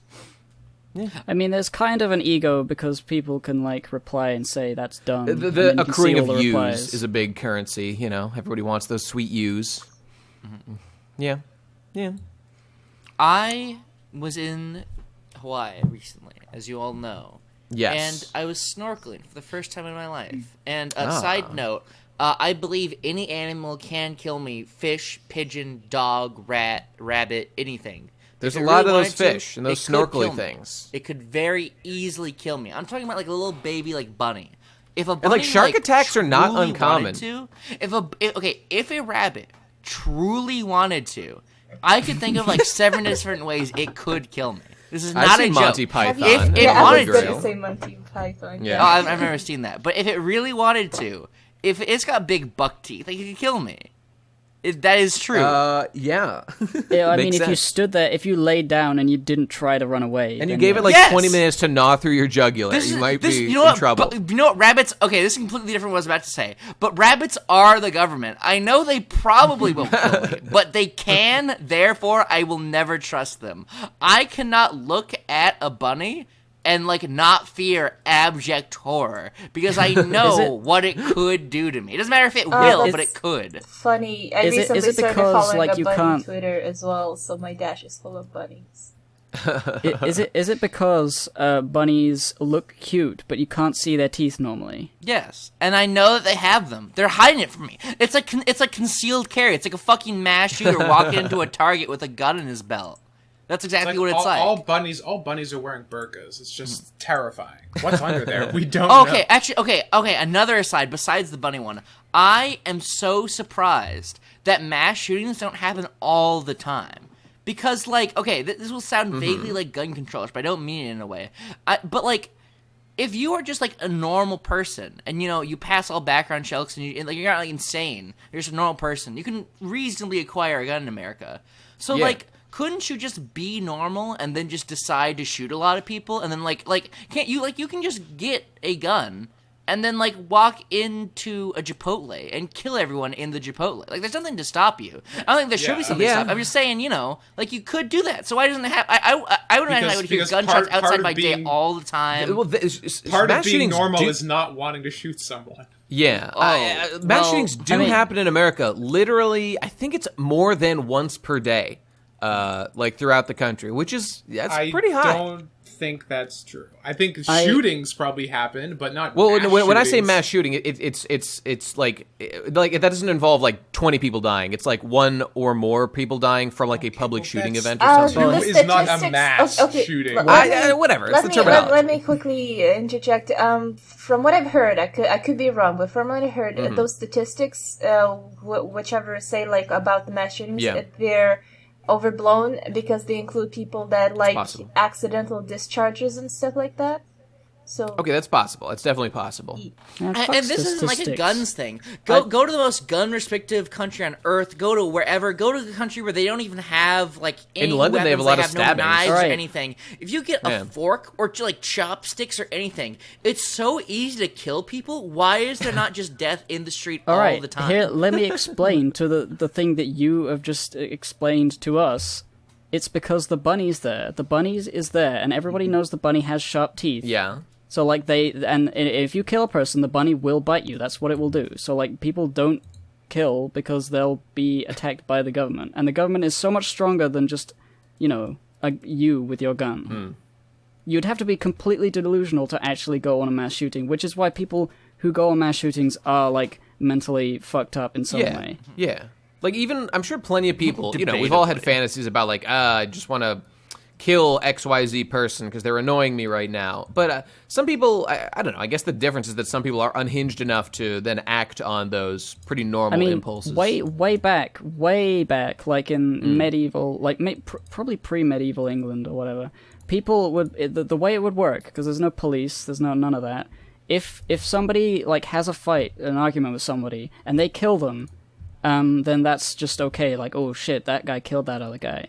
And if the guy's brother or something comes up to him and says, "You killed my brother, I'll kill you," and then he kills him, and then that's justice. That was what it was like. Yeah. Killing it's not necessarily a thing that is like humans are afraid of, but like in a society where killing would be more normal, we would have more shootings. But the reason we don't is because the government will kill us and trap us. I was having this feeling in a Chipotle where I just was walking in to here's my Chipotle order. It's a burrito, brown rice, fajitas, double steak, queso, hot sauce, then cheese, and then I get a small water, and it's always free because I just ask for a small cup of water, but I fill it to the brim with water because I don't put ice cubes in because I'm not a bitch scum. Anyway, I was in Chipotle. There was a full line. There was like 10 people. There were like 5 people in the back, like 5 employees. Then there was like a couple people scattered around. And it was kind of a big Chipotle. So there was like 30 people. And I think if I have a gun right now, I can kill at least 10 people. At least 10 people would be dead if I had a gun right now. So I was just thinking, like, it's so easy.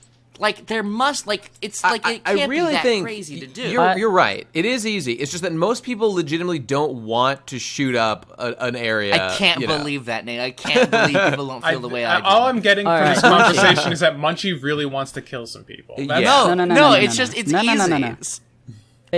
I've had thoughts like this at a similar age where it's like, man, if I had a gun, I mean, I could, But it's what that is. It's not that anybody's insane or like a gun nut or like, it's just like your brain is like considering possibilities that you don't consider normally. And it's for the first time, like you're doing this, I guess, for like more often than you have done in the past. And it's just sort of like blowing your mind because it's just a new thought. Like I've had thoughts like, man, that guy really pissed me off. I wonder what would happen if I like stabbed him up and like shanked him in like a cool anime way, and like that's what you get for messing with me. That's what you get for bullying little old me. and I imagine it, and it's like, oh God, am I an evil man? But no, I'm not. It's just the way your brain like sorts this sort of stuff out. Is you just imagine it, and then it's gone. Like I think called it's intrusive thoughts. Yeah. If I kill everyone in Chipotle, will I go to jail? Yes. Not if they can't catch you. Not if you kill every policeman who comes to get you. Just keep kill train running. Okay, wait. Okay. Go infinite with it. Guys, the perfect crime. Yeah. I've come up with it. If you shoot the police, they can't arrest you. Wait, I've cracked the code. That sounds like cop killer talk, frankly. Well, okay, no, you guys need to understand. It's not that the Reno Africa and a cop killer is mutually exclusive. It's that Ben is the cop killer, and he is 51% in favor of killing cops, and 49% rowdy, and I am 51% rowdy, and he and 49% in favor of killing cops. And yet there can be no policemen. peace. There can never be peace. There will, under no circumstances. I was actually getting to an actual real point about Hawaii. Right. What was that? When I started this, I remember. It is illegal to touch a turtle in Hawaii. Oh, that was a big thing. Yep, I remember that. Because they want to protect them and shit. And this is, I assumed this was just something that they tell you to be like, don't touch a turtle. But I was researching. There's news articles about some guy like on the news. Some guy was like, man harassing a turtle, and it was like some guy like touching a turtle shell. And and so I was snorkeling for the first time. I see a huge fucking tortoise. Oh fuck! I swim. It was huge. It was like the size of me, Nate. It was the size of me. It was fucking. That's fucking massive. dope. I saw some on the beach, but never underwater. It was great. It was fantastic. And I swim over to him and I touch him. And oh my god! You just committed to a crime voice. in Hawaii. It's like, don't touch the turtle. It's illegal. Stop touching the turtle. And Michelle made it, in no uncertain terms, Michelle made it explicitly clear what will happen to me if I touch a fucking turtle. Yeah. You will be ran out of town and murdered by the locals if you touch a fucking turtle. And Tom, before you say anything, I just thought, well, then let him die. If I can't touch this turtle, why should it exist? That's how I feel about women. Protect turtles if they do not pleasure me, if they do not pleasure humans, then why do we let them exist? They are in our world. We may have been on equal terms when we were animals, but we have risen above them, and we could easily kill we're well on our way. Munchy, they're endangered. Munchy, we could easily wipe out every turtle we want to. So if it is not bow to my whim and let me touch him, then what is the point of them existing? Munchy, now you're the bunny of the animal kingdom. Well, all I'm saying is I want to touch the turtle because I like Mr. Turtle. It's this mamby-pamby PETA NAMBLA alliance that protects these turtles because they we like them. We want them to continue to exist. They're cool and all. And I mean, I guess that's true. Turtles are cool. That's why I want to touch it. I want to touch the turtle because I like it. Yeah, you can see a turtle image and video online right now on your local Google. You know, you don't need to go to Hawaii, but the point of seeing a turtle in real life is the 3D interaction, real life. You get to see him react to you doing a funny dance. That's true. You get to see him, if you give a leaf to him and he chomps on it, it's that's the leaf I gave him that you're eating. Even something like that is that's why you go to see animals at the zoo, is to see what they do. Is it legal in Hawaii to give that you can't see on video. A turtle a leaf to eat?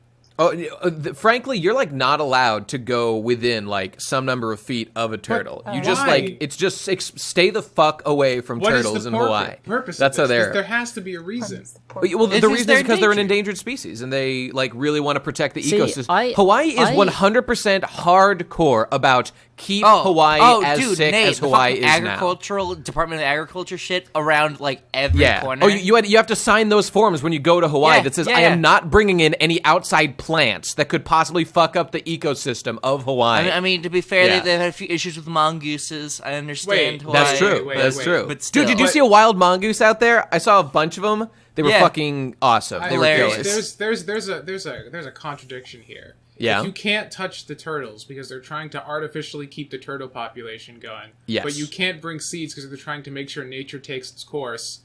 Let the turtles fend for themselves. Let nature happen. If they get fucked, they get fucked. They want nature to interact with the turtles. They don't want the human population to interact with the turtles. We're not part of nature. My bad. I mean, that's... We're literally better than nature, is what we are now. What if a fish comes around that has a human hand looking thing, and the turtle's like, oh yeah, it's just a human hand. They're not going to touch me. And then the hand, because it's a fish, and he doesn't my God. abide the law. This Shit is out the of natural turtle. course of evolution. Some rat or some like potato is going to evolve to be like a shadow. This is how sharks get opposable thumbs. And It's going to evolve to have the human facade so that cows, like sea turtles, are like lulled into a false sense of security. Like, oh, it's just my farmer. Makes sense. No, it's a gross potato and it will kill you. It's kind of like mimics from RPGs, Yeah. you know, that mimic a treasure chest. Only we're talking like full human. You know, speaking of sharks with arms, I'm imagining that, and it's really funny that he would swim real fast and then just punch you instead of biting. This Sharks turtle are good boys. reminds They're me. not that aggressive. I mean, some sharks, That's true. but not all of them. No. Actually, no, snapping I like turtles are the idea of a assholes, and they're Chad shark. monsters that should be wiped out the face of the earth. But sea turtles are cool. They're Hashtag, No, wait, even better, even better. Turtlegate. That is the new. That is the episode. That is the title of this PCP episode. Turtlegate. Yeah. This All right. Turtlegate turtle Wait. reminds me of a fountain near my home, San Diego, Balboa Park. Google it. I'm about to show you an image. It's a stock photo. There's watermarks. This is a fountain. When I Looks was a good. boy, when I was a little baby lad, that fountain, you could walk in that fountain. You could play in that fountain. I remember we went on a field trip to Balboa Park, and we could play in the fountain, and it was great. It was a great time.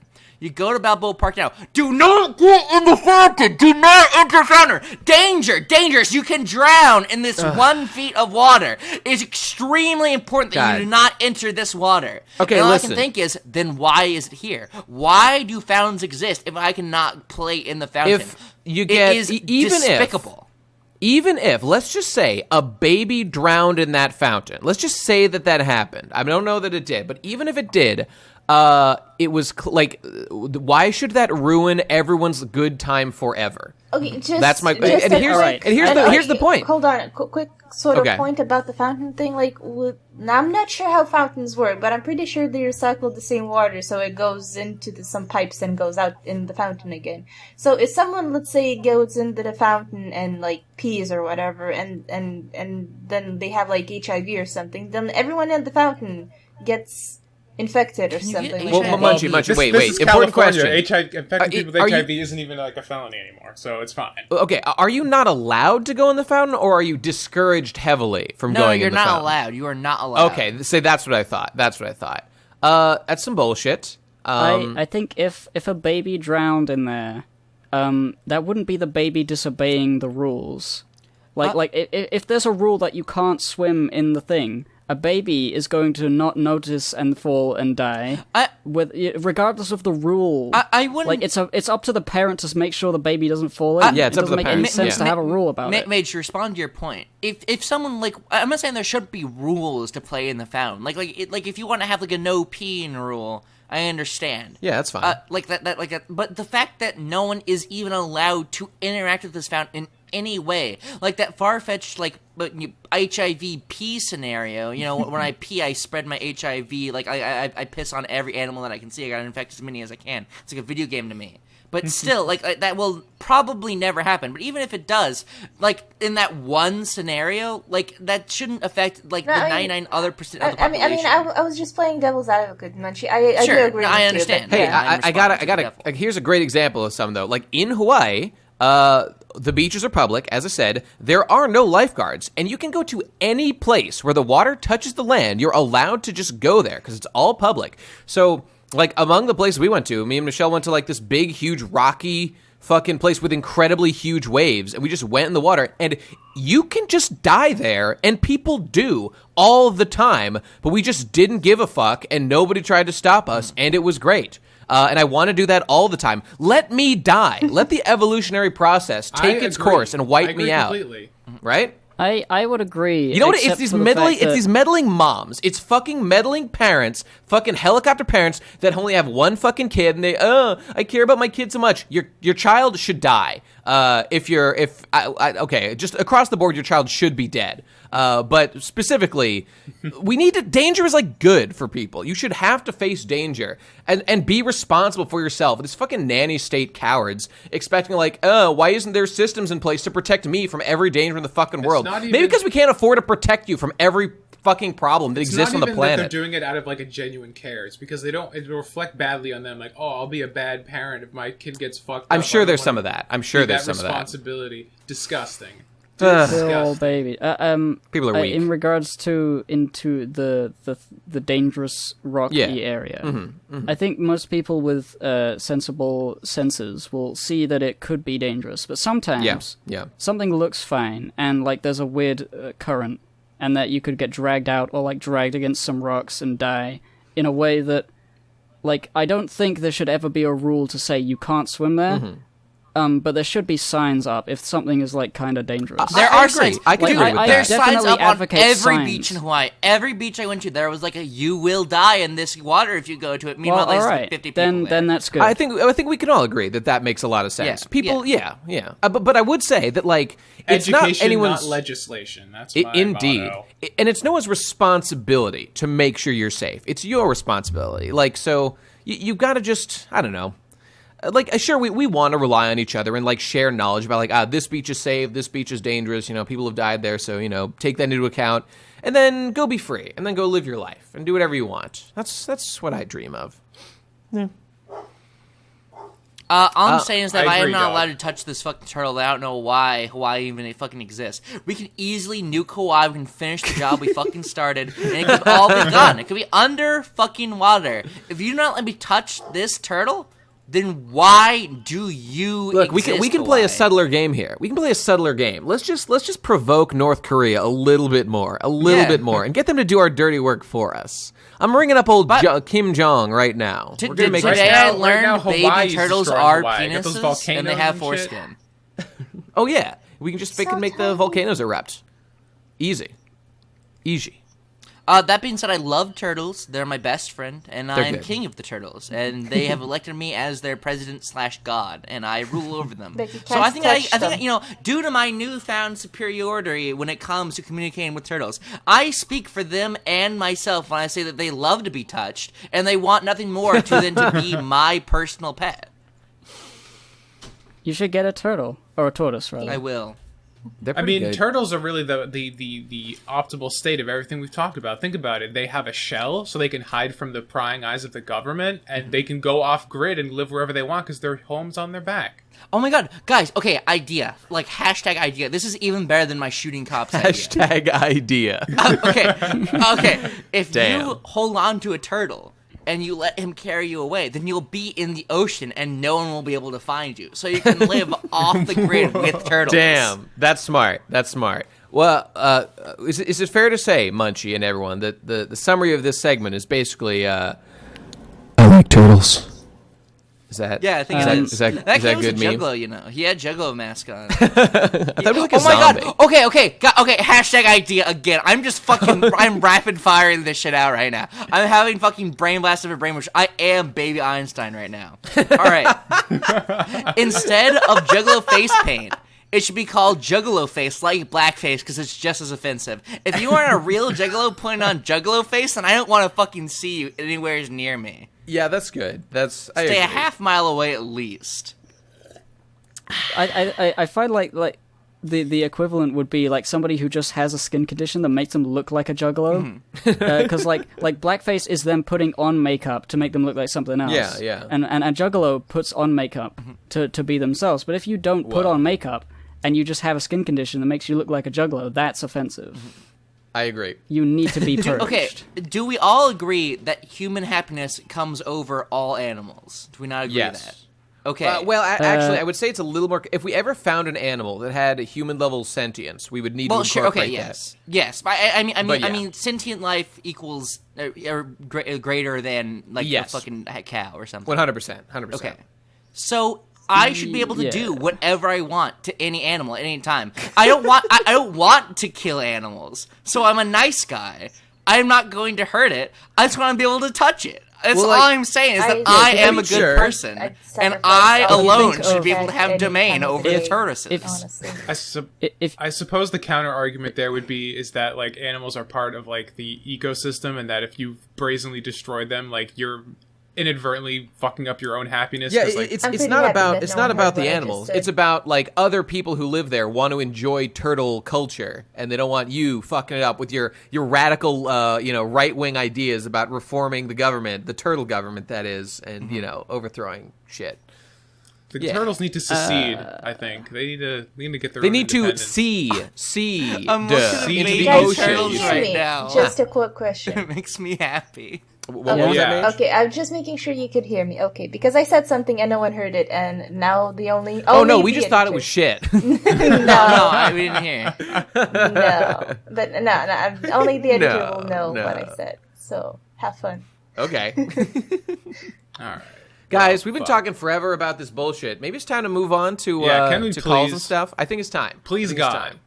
time. I just Okay. want hashtag Turtlegate at Hawaii right now on Twitter with my hashtag idea. But and when's let this them know actually about done? hashtag Turtlegate, exactly. That you want to be able to touch turtles? Is Yes, that- yes. Yeah, okay. I alone. I don't want to reform the law. I want you to make a new law forbidding everyone else but me from touching turtles. Those Hawaiians are wily. We need to resurrect the zombie King Kamehameha and have a commandment be ordered so that you're allowed to touch the turtles. Kamehameha was such a fucking cuck. He was so No, gay. he wasn't. He was a fucking warlord. He fucking killed everyone. It was Yeah, pretty he was cool. like, the British, haha, like, hey, dude, please annex us, haha, please, I'll put I thought he your was, flag like- on my flag, please. I thought he was super opposed to that. Am I wrong? Is that No, totally look wrong? look at the Hawaiian flag. Well, I mean, it's that now, but I didn't think it used to be. Maybe it was changed. I know that when it became a republic, not a kingdom, the colors, the stripes were flipped upside down, but the Union Jack's still there. Weren't The Union we Jack's gonna still move there. on? By the way, the Hawaiian flag sucks, and and every time I saw the Hawaiian flag, I barfed a little bit because it's I gotta super Google it. Hang gay. on. Hawaiian flag. Let me see. I remember just thinking the it fact was that it lame. has a Union No, it Jack looks on it and like cool. lol. Dude, Looks it looks terrible. dope. All right, look at this. Are So let me you just look at- retarded? Question mark. Look at this flag. I think it looks dope. It's good. It's Is got that the good Hawaiian colors and flag? shit. Yeah. That just looks so like weird. England and Russia had a baby. I was thinking of that too. England and Russia had a baby, and it was Hawaii. That makes sense. That makes sense to me. It's so super weird. It fucking weirds me weird out. and busy. It's Yeah, like It's I'm kinda with busy, Munchy that's on true. this. That's true. This is not designed very well. Okay, let me just real quick. The bars have always annoyed me. On like, okay, look at the red bars going diagonally. They do not meet in the center. They are like off center from each other. Oh, and what the is Union the Jack? deal? Yeah, what's up with that? It's Oh, because yeah. Hang I on. think the What Irish are you flag is saying? weird like that, and so they wanted to preserve how the Irish flag shucks. Not like the Republic of Ireland, but like the like North Right, Ireland or the something. actual like the. Yeah. God, it pisses me off. I hate it. It's terrible. Okay, whatever. Anyway, No, let's move on. The Irish, the Northern Ireland flag is just like a normal fucking cross. Like it just is. Oh. It's not a weird one. It just Oh, is yeah, normal. No, I'm saying that this I right. forget- That I looks forget good. why That's they an do that. aesthetic as fuck flag. I love No, that. I know what you're saying, and I agree with you. I don't know why the stripes on the Union Jack are not like that. Is it Scotland that is the blue? What they're doing know. like if you see underneath the horizontal vertical cross in the middle. Yeah. The diagonals are making a very very very tiny swastika. You can't really Oh. see it 'cause it's hidden behind. No. But that's what it's doing. Here's another visual meme. Now this is a Hawaiian flag I can get behind. Resurrect the empire now. I love the cropping on that. I love the same quality. Oh my Japan god, flag, by guys. the way. Okay, we can I go to still questions hate in it. a second, but I have to tell you about the fucking dinosaurs. The Okay. dinosaurs in Hawaii are rampant and they are on the loose. Every single time that I entered a fucking car, I would hear fucking these two guys of varying different mic qualities, extremely like I mentioned, like a blue snowball and like a Like studio over like, the different mic radio? Over the qualities. radio, do you mean? Yeah, a commercial on the okay. radio. Living, breathing dinosaurs! Breathing dinosaurs who had pet a baby T-Rex! Like, two people screaming for, like, I kid you not, like 3 minutes of nonstop back and forth. Come see dinosaurs! Military discount! Just, like, back and forth. And I went, I forget what it is. I think it's, like, JurassicTour.com or Yeah, something like because that. they filmed Jurassic Park there. Yeah. Yeah, something like that. And it was just fucking, like, every single time I got in the car. Wow. Like I heard that commercial 8 times. I have it memorized back to fucking back. You would just be listening to some shitty R&B or whatever other shit stuff the Hawaiians are listening to nowadays. Why did that and guy then, and then it's like, oh, I love you, baby, and it fades out. Living, breathing dinosaurs here in Hawaii. Why? Why did that guy have such a shit microphone? I don't know. It was so bad. It was just this guy screaming at the top of his lungs, and then like his buddy, his like hype man, his wingman coming up, talking in inaudible tones, trying to like desperately trying to get you to come see the fucking stupid dinosaurs they have manufactured. That sounds like Hawaiian T-Bap right there. Oh, it does. Yeah. Ben with his terrible mic quality, even though we use the same microphone for every episode of TUAP. I'm okay. trying to find it right now. I forget what it is. It's Jurassic something. It's Jurassic It's not Jurassic Park, obviously. It's Jurassic Land, maybe. area. Well, I hope someone else can find it. Anyway, the point of that is that I Google searched them because they had a website, and then. They're preaching about all these fucking sick ass dinosaurs that are so realistic. And it's like a cartoon depiction of a dinosaur. It's got like big, like bulging eyes, and it's like a fucking little puppet, like Muppet shit. And they're talking about living, breathing dinosaurs that you can come and see. It just is a guy who is like holding a puppet of a T-Rex looking at children right now. All right. So they're a bit of an exaggeration there, a bit of an upsell. Living, breathing dinosaurs here in Maui. That is it, and it was great. It was my favorite thing about the trip. Okay, that sounds incredible. All right. Now I gotta go. Yeah. Moving on, everybody. So here's the deal, everybody. In case you hadn't heard, what is it? It's www.speakpipe.com/PCP voicemail. We've got the box open, and in the 2 days it's been since the last episode went up, we've got a whole bunch of voicemails. So what do you guys think? I listened to a few of them before the show because I listened to a couple as well. Now we might need to work out some kinks here because we have to do some roundabout shit to get it to play so we can all hear it. But you don't give a fuck about that. That doesn't matter. By the way, if yours isn't played, that means you are gay.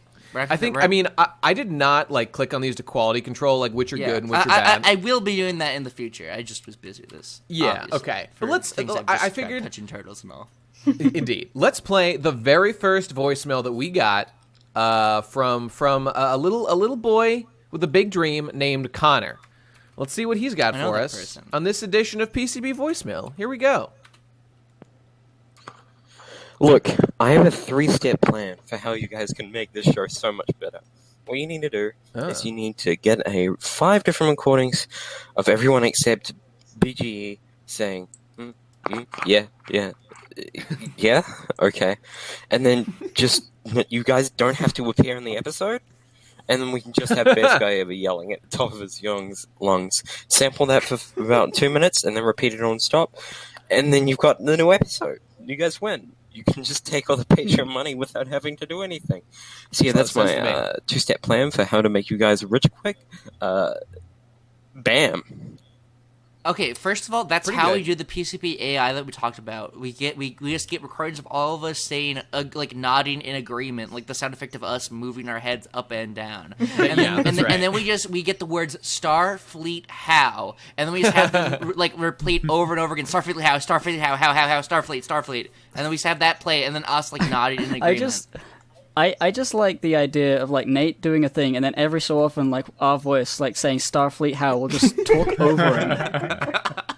As he completely ignores us. I'm not even opposed to doing this as a bonus episode. That would be a great idea. So thanks, Connor. Congratulations, you're the first Connor, ever guy. Come back out to Armor Retrieval Con 4. It's not happening, but just do it and then hope it happens. Was Connor there? Do you know that guy? Yeah, of course I know Connor. Connor came to Armor Retrieval Con 3. Oh. He cosplayed as the arm. Oh, he was armed as the arm, and he had the Terezi glasses and horns. He was cool. And now he's a notorious Freemason in the RFCK Discord. So of course I know Connor. Good for him. Notorious. All right, let's go on to our next one here. This is from Tep. This was the next message. Let's see what we got here. Oh. Very nice, very nice. Thank you. Appreciate that, Tep, for that lovely belch. No. Okay, let's see what we got. Whoa, who was For that? life. That was from Tep. T-E-P. Hey, Tep, I got the number. No. No. Okay. There you go. We're starting a I'll bidding bring you war another now. one. I'll be prepared next time. I'm gonna drink something real carbonated, and I'll fuck you up, kid. Appreciate that. I'll throw my headphones out of my ears. Let's see what else we got. Here's one from Liam. Okay, this one's 19 seconds. Let's see what we got here. G'day to the PCP. This is Liam from the Upside Down G'day. Land Down Under that apparently is fake. Recording an ASMR. My question to you is, we know that mage is the violet violence. So what action color combination is each other member of the PCP? Oh, Cheers that's for cool. answering. This is a boring question. No. The turquoise terrorists. Oh, that's a good one. I'm the pink passion. The pink passion. Okay. I mean, I'll just be the Green Goblin. the lime green, green guys. lime man. Lime green Terrible. limestone. This sucks. Tom I don't is know. the bitch. He's the blue bitch. Tom's the red scare. He's the red scare, is what he is. No, he's the red retard. I don't know why you're taking it in such negative places. Munchy, do we need to like hash something out? Is there a problem here? Hold on, check out this black guy I just found. I'll be the green machine. I'll be the green machine. That works. All right, let's see what we got here. That's a good black guy you got right there. I like that. That's Ben In Saint. the show He's the notes. black He'll be in the guy. show notes. Yeah, Yeah. black guy. The black guy, Ben My, Saint. my you know? favorite Call him alliteration. I call him the Black Panther. Yeah, that's a good one too. That one Yeah, works yeah. as the well. Black Banther, so it rhymes. Let's see, and then the only black people, rhymes with Panther. only people who are here get them. Also Ben, because I felt like it. Nobody else gets them because they're What lame. was Ben's one? Um, I misheard in the chaos. What Ben's? Yeah. He's The the, white black weed guy. He's Oh, the black oh, guy. the black That's guy. what- Okay. Okay. I'll just have everybody know right now, Digi is leaving the house immediately. He could be on the show right now, but he's not. He's being a faggot and Oh, not really? participating. So Well, there you go. No nickname for you. Dock his pay forever. Yep, we'll do. Docs his pay, like find out where his payment is. Oh. Let's get And then let's steal get it. another one here. This is from Marky Mark and the Funky Bunch. Let's see what we got. Hey, I just want to say, you should all kill yourselves for doing the PCP theme song thing. It sucks, and that's it. Keep up the good work.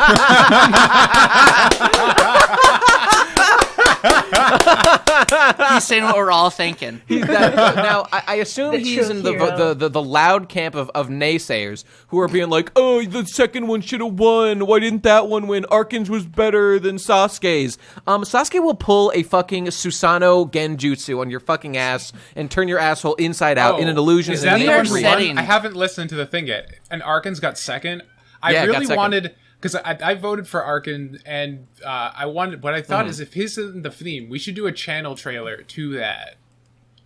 I mean, it Arkin's was great. great. Well, like we're gonna use these for things, and I think that one will definitely be around. But you We're know, setting such a bad precedent right now. Playing all of these, it's gonna be all fucking shit and burping, and some guy's gonna piss and he's gonna be like, well, "Hey, Munchy, actually, try me here- out." The great news about the way that we're doing it now is we can just cut ones we don't like, or censor things if we need to, or do whatever the fuck we want because we don't owe these fucking people anything. So it's great. Now there was like one or two good ones. Okay, here's a good one, Munchy. You'll be into this. This is from Take Down Big Weed. Is this one? I All like right. the sound of this already. Let's see what we've got here. And away we go. Hey, big fan of the show here. I was just wondering, what's your favorite anime?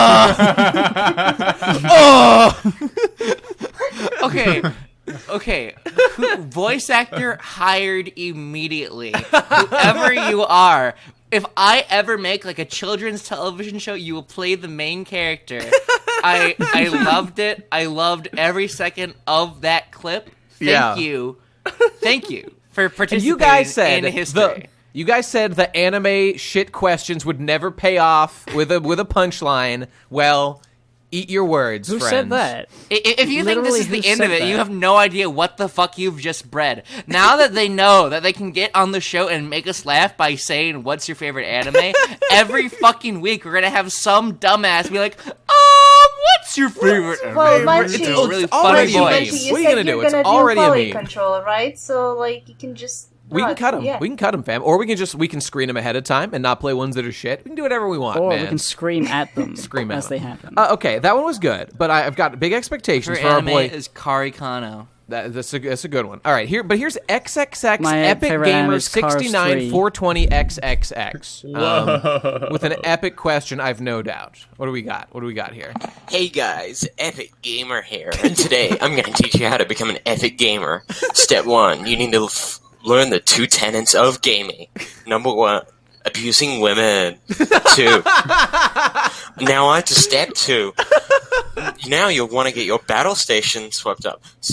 So now that you're swept up in the winds of capitalism, and that you've sold your soul to Satan, as the Lord would want you to, now on to part 3, getting your games. Go to nuntaku.com/basement for 10% off. Well, see you later, gamers. I'm off to jump off the battle bus. Okay. Don't take this the wrong way, any of you guys. This is not an insult in any way. But the thing that makes these, if any of us were to say this, like, it probably would not be as funny as you saying it. You got your, like, the fans, you collectively, your mic quality and lack of, like, confidence on stage make these extremely funny. When you're saying like you gotta beat women and I love it. It's really funny and thank you. I'm not trying to shame you. I'm not trying to make you upset. No, that's good. I would specifically endorse people who have never used a microphone before to do this. Yes, please. I like please it. call it. It's so easy. It's a great like Rick and Morty improvisational sort of feeling. It's just so you know, guys. It's so easy to do with SpeakPipe. There's a link in the description. Speakpipe.com/PCP voicemail. Do it now. Go just record and be a funny boy and get your voice heard because it's funny shit. Muted and I like it. People who screen this don't like it. Well, yeah, fair enough. I mean, that's why we'll screen them or whatever. All right, let's do like 1 or 2 more. Here's Philosopher King Almond Milk has left one. This is like a minute. All right, let's see what we got here. You know what fucking pisses me off? It's your common rules when Nate and Jesse objectively fucking destroys Digi's stupid opinion about pronunciations when he says and yells like a little child. He's screaming, and then he screams, "Objectivity isn't real." I like this guy. What, he's onto something. You cannot disregard objectivism. You make an objective statement on a fucking topic. It's accepting you're an objectivist. He's learning mic dynamics. Or become a relativist cuck that has no objective statement as a cunt I heard it in a debate because all they say it's all subjective. Fuck off and get raped, you stupid motherfucker. How the fuck can you even create an objective statement? Yet by disregarding objectivism, you're making it. It just doesn't fucking work. You're using one of the rules of objectivism, but you. Whoa! All right. Okay. Whoa, this guy just slaying the This Digi guy Dragon. cares so much about pronouncing words. He Yeah. just Well, can't no. help it. Okay. Don't get me wrong. This man is objectively correct about being mad at Digi for fucking up the pronunciation of words. But more than that, what he's really doing is recoiling to Digi's cuck mentality of relativism. And while it's true, there's many things that we cannot prove are real. Just be like, oh my god. Like, okay, Digi's point has always been terrible about pronouncing. Like, I want to pronounce words this way, therefore I can do whatever I want because language is just a social construct. Like, okay, but Bitch, please. we live in a society. We live in a society, and Not if you live in a tree. If you go to a tree, stay there for a very long time, you won't have to speak words at all. You'll talk to the squirrels, they won't get it. Zigzag and no one will bother you. Oh, the sole point of a language is so people can communicate. So there are standards that we use. Yes, I know that meant- things are amorphous, but guys, gotta work on you're the not same gonna fucking believe foundation. this. Okay, what's up? What's You're up? not gonna believe this. While playing Pokemon Go, Yeah. I found a person who called the Pokemon. Oh no, I'm not gonna tell you what the Pokemon is. I'm gonna see if you Okay. can see it. King Killian. he pronounced a Pokemon's name Kinkillian. Kinkillian? Kingler? What Was it Pokemon Kingler? do you think he's referring to? Was it Kingler? I don't the crab? know. No. Kecleon? Yes, Kecleon. It was Kecleon. What? Why? Kinkillian. That doesn't make any Kinkillian. sense. The word is not written that way. This is what Digi is arguing for right now. This I think is it's because these are his isn't it people. because like chameleon? Yeah. Kinkillian? That's exact justification. Yeah. Wait. Alright. Oh God. How terrible. I can see that actually, King Killian and Kecleon. You know what? I have not looked into it. Okay, tell you what. Let's just do one more. There's this one about a guy traveling to Japan that I already listened to. Here, I'm gonna try to find it. So you can Okay. listen to it. But continue. Play this one in the meantime. Oh, okay. Let me see. Where the fuck did it go? Okay, this one is from. Sorry, I already played that. Onespar. Okay, this is one from Onespar. Who's an old fogey, an old codger around these parts. I think I might let's- actually beat this. So let's see. Okay, let's find out. Hello, Pro Crastinators. This is Onespar of Onespar Weekly. Oh, of course. And I was just My calling favorite in program. because I think that you guys could be giving more of a spotlight on the podcast to fan highlights and fan animation videos of the Procrastinators Big podcast. animations? I've We'll seen get into it. definitely a few really great ones, and I think they deserve an honorable mention at least. Of course, notwithstanding, I've made my own highlights, and I plan to make more in the future, and it would be great to hear your guys' opinions on some of the ones that exist, and where they're good and where they're not so good, especially for mine. Yeah, anyway, that's my call. That's why I did it, and now Okay, I'm done. all right. It's over, but bye, bye, goodbye. Goodbye. So. He was really polite. I liked him. Yeah, I mean, Onespar's a good lad. I think he had made some of the PCP highlights that I put onto the PCP Highlights channel, which I made a while back. I don't think a lot of people know that it exists, by the way. Yeah, so I made a PCP Highlights channel a while back, and like I was gonna do more with it. It simply became apparent that it took effort to do this and like arrange this, and I was already spending too much time working on PCP stuff as is. So the channel exists. There's a couple highlights on there. I always meant to put more. People had produced more, and like there's a thing in the Patreon Discord. I think it's called the PCP Highlights chat, where I asked people to like give us good things to do. You know, like give us cool segments to like clip and turn into a highlight. Because I do think that's actually a very good idea to like grow the show and get more people to watch and stuff. It simply is a matter of like it takes effort to do that, and I like I'm already fucking pressed for time. So like I want to find a solution. We talked about possibly like paying people for doing it, but I mean I don't know. I'm not really sure what the best way to handle it is. Now to highlight them on the show. I mean to show like fan art, we decided not to do that because it's like a visual thing. I think that seems reasonable. But like how exactly would we show highlights on the show? I don't think that makes much sense. Like, I think he is just talking about like in general, shouting probably. out the fact that the highlights exist. I think what would be the best plan would be to like work with people who want to do them, whatever. Maybe do like the re-uploads of people's like highlight stuff onto the PCB highlights. Of course, give them as much credit, as they want, all that shit. And then like shout that out more in main episodes here. I think that would probably be the best thing to do. I think that's a good call. Yeah. It's just a question of like I did that stuff. I started it.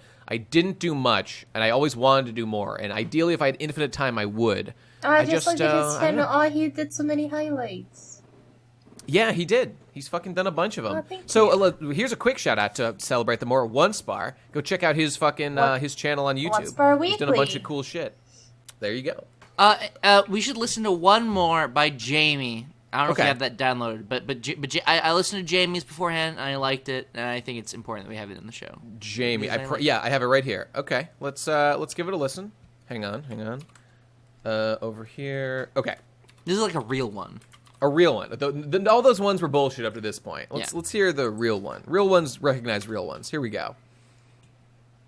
Hey guys, how's it going? Big Good fan night. here, and I've got a little Appreciate it. request for help, which is that I'm going to Japan in like 2 weeks, and will be spending a week or so in Tokyo, and don't want to just get stuck visiting gay-ass tourist traps the whole time. So if any of you have been, and I know Nate definitely has, where are the cool places? And how do I get to them? And as a Also- side question, what cool food should I eat that I can't get in the West? Excellent question. Also, Munchy is right, and the old theme should stay as the outro. Thanks. Okay, well, he's the outro. I don't even really oppose that as being used for the outro. But I don't know. I guess you'll find out when you get to the end of this episode how that's been resolved, won't you, fair listener? Okay, so you're going to Japan. I am the only. Here's tip number 1. This is for everyone, regardless of where they're going. Anyone. Yeah. Whenever you want to eat food, ask your hotel manager, or better yet, your cab guy. Someone who lives there. Ask them where to eat. And say, sumimasen, kabi-san, doko tabemasu ka? Give them one of those, and they'll say, they'll give hey, you some sensei, give me your asshole bug. I can't give me the believe I place of the understood what food. Nate said, despite the horrible accent. You understood it? Yes. Yeah. I mean, that was actually a relatively correct way to say something. It's just it's very American way of saying it. Well, yeah. So Munchy's a way better travel guy. He knows about doing cool things and travel. Okay. TripAdvisor is unironically a lifesaver. You gotta know how to use TripAdvisor because if you just listen to it blind. Is it a website? Nah, yes, it is an app as well though. Oh, it's an app. Okay. You can sort things like TripAdvisor. People are mostly based they mostly when you go to Google or something, you're gonna have crackheads and fucking Johnny Depp and shit like that. You don't know who's gonna tell you what. Word. So when you go on TripAdvisor, they are mostly people who care about traveling and want to actually give accurate information. In my experience, going to Rome and Hawaii and stuff like that. Mm-hmm. So using TripAdvisor, you are going to want to use that as sort of like a baseline. If you just have no one that you can turn to, a local, to ask for directions or anything like that, you're going to use TripAdvisor as a sort of backup, so you have to understand what's going on in your life and you have some vague idea of what to do. But honestly, you should ask the people in Japan, because I've not been to Japan. I'm sure Nate can tell you a little bit of cool stuff, but you should be asking the people who are actually living there and have similar interests to you. And it depends on what kind of trip you want to have.